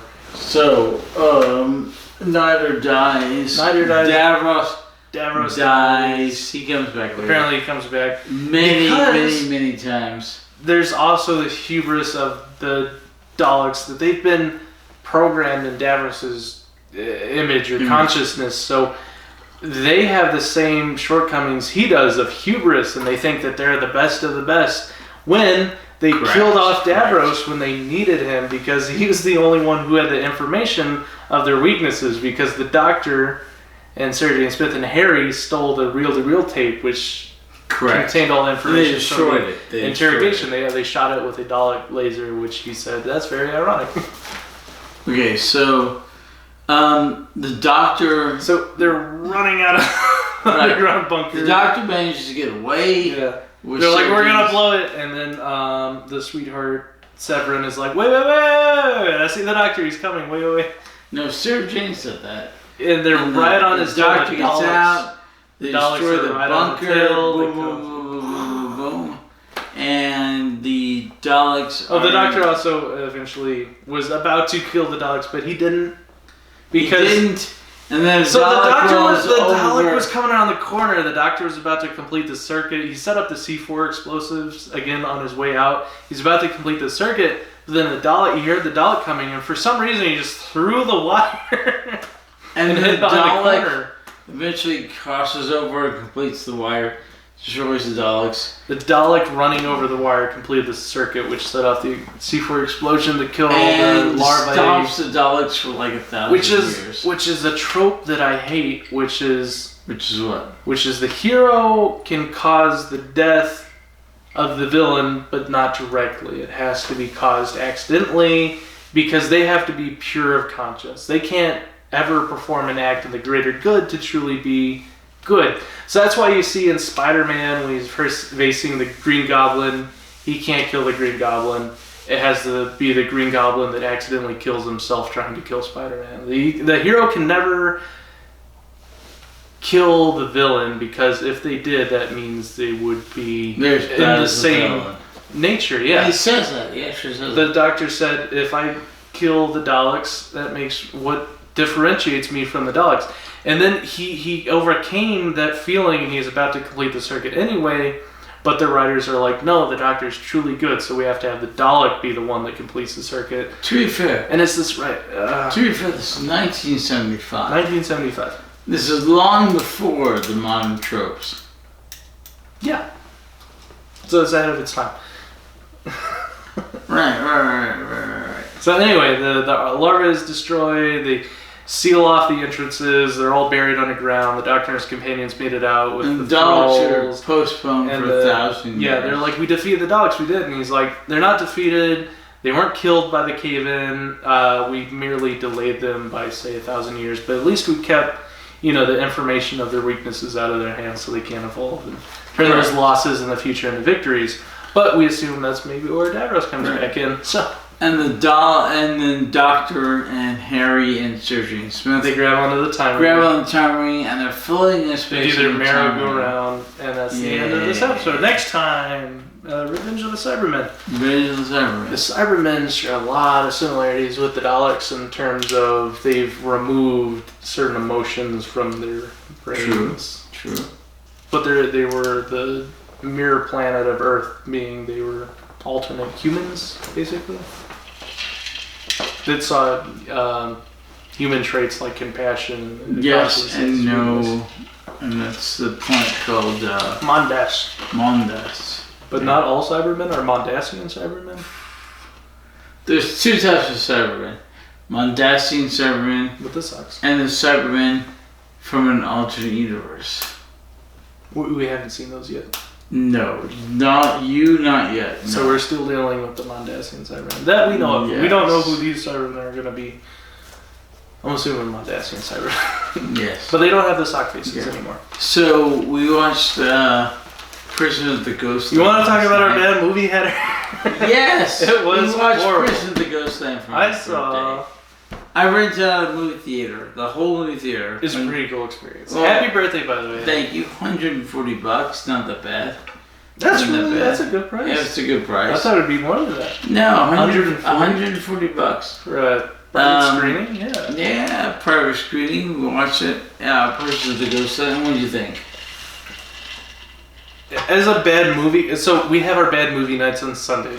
So if I went into this movie theater thinking I was going to watch a normal post-apocalyptic, movie, I would have been upset and thought it was absolutely awful and terrible. But it was bad movie night. We were going into it knowing it was a bad movie. So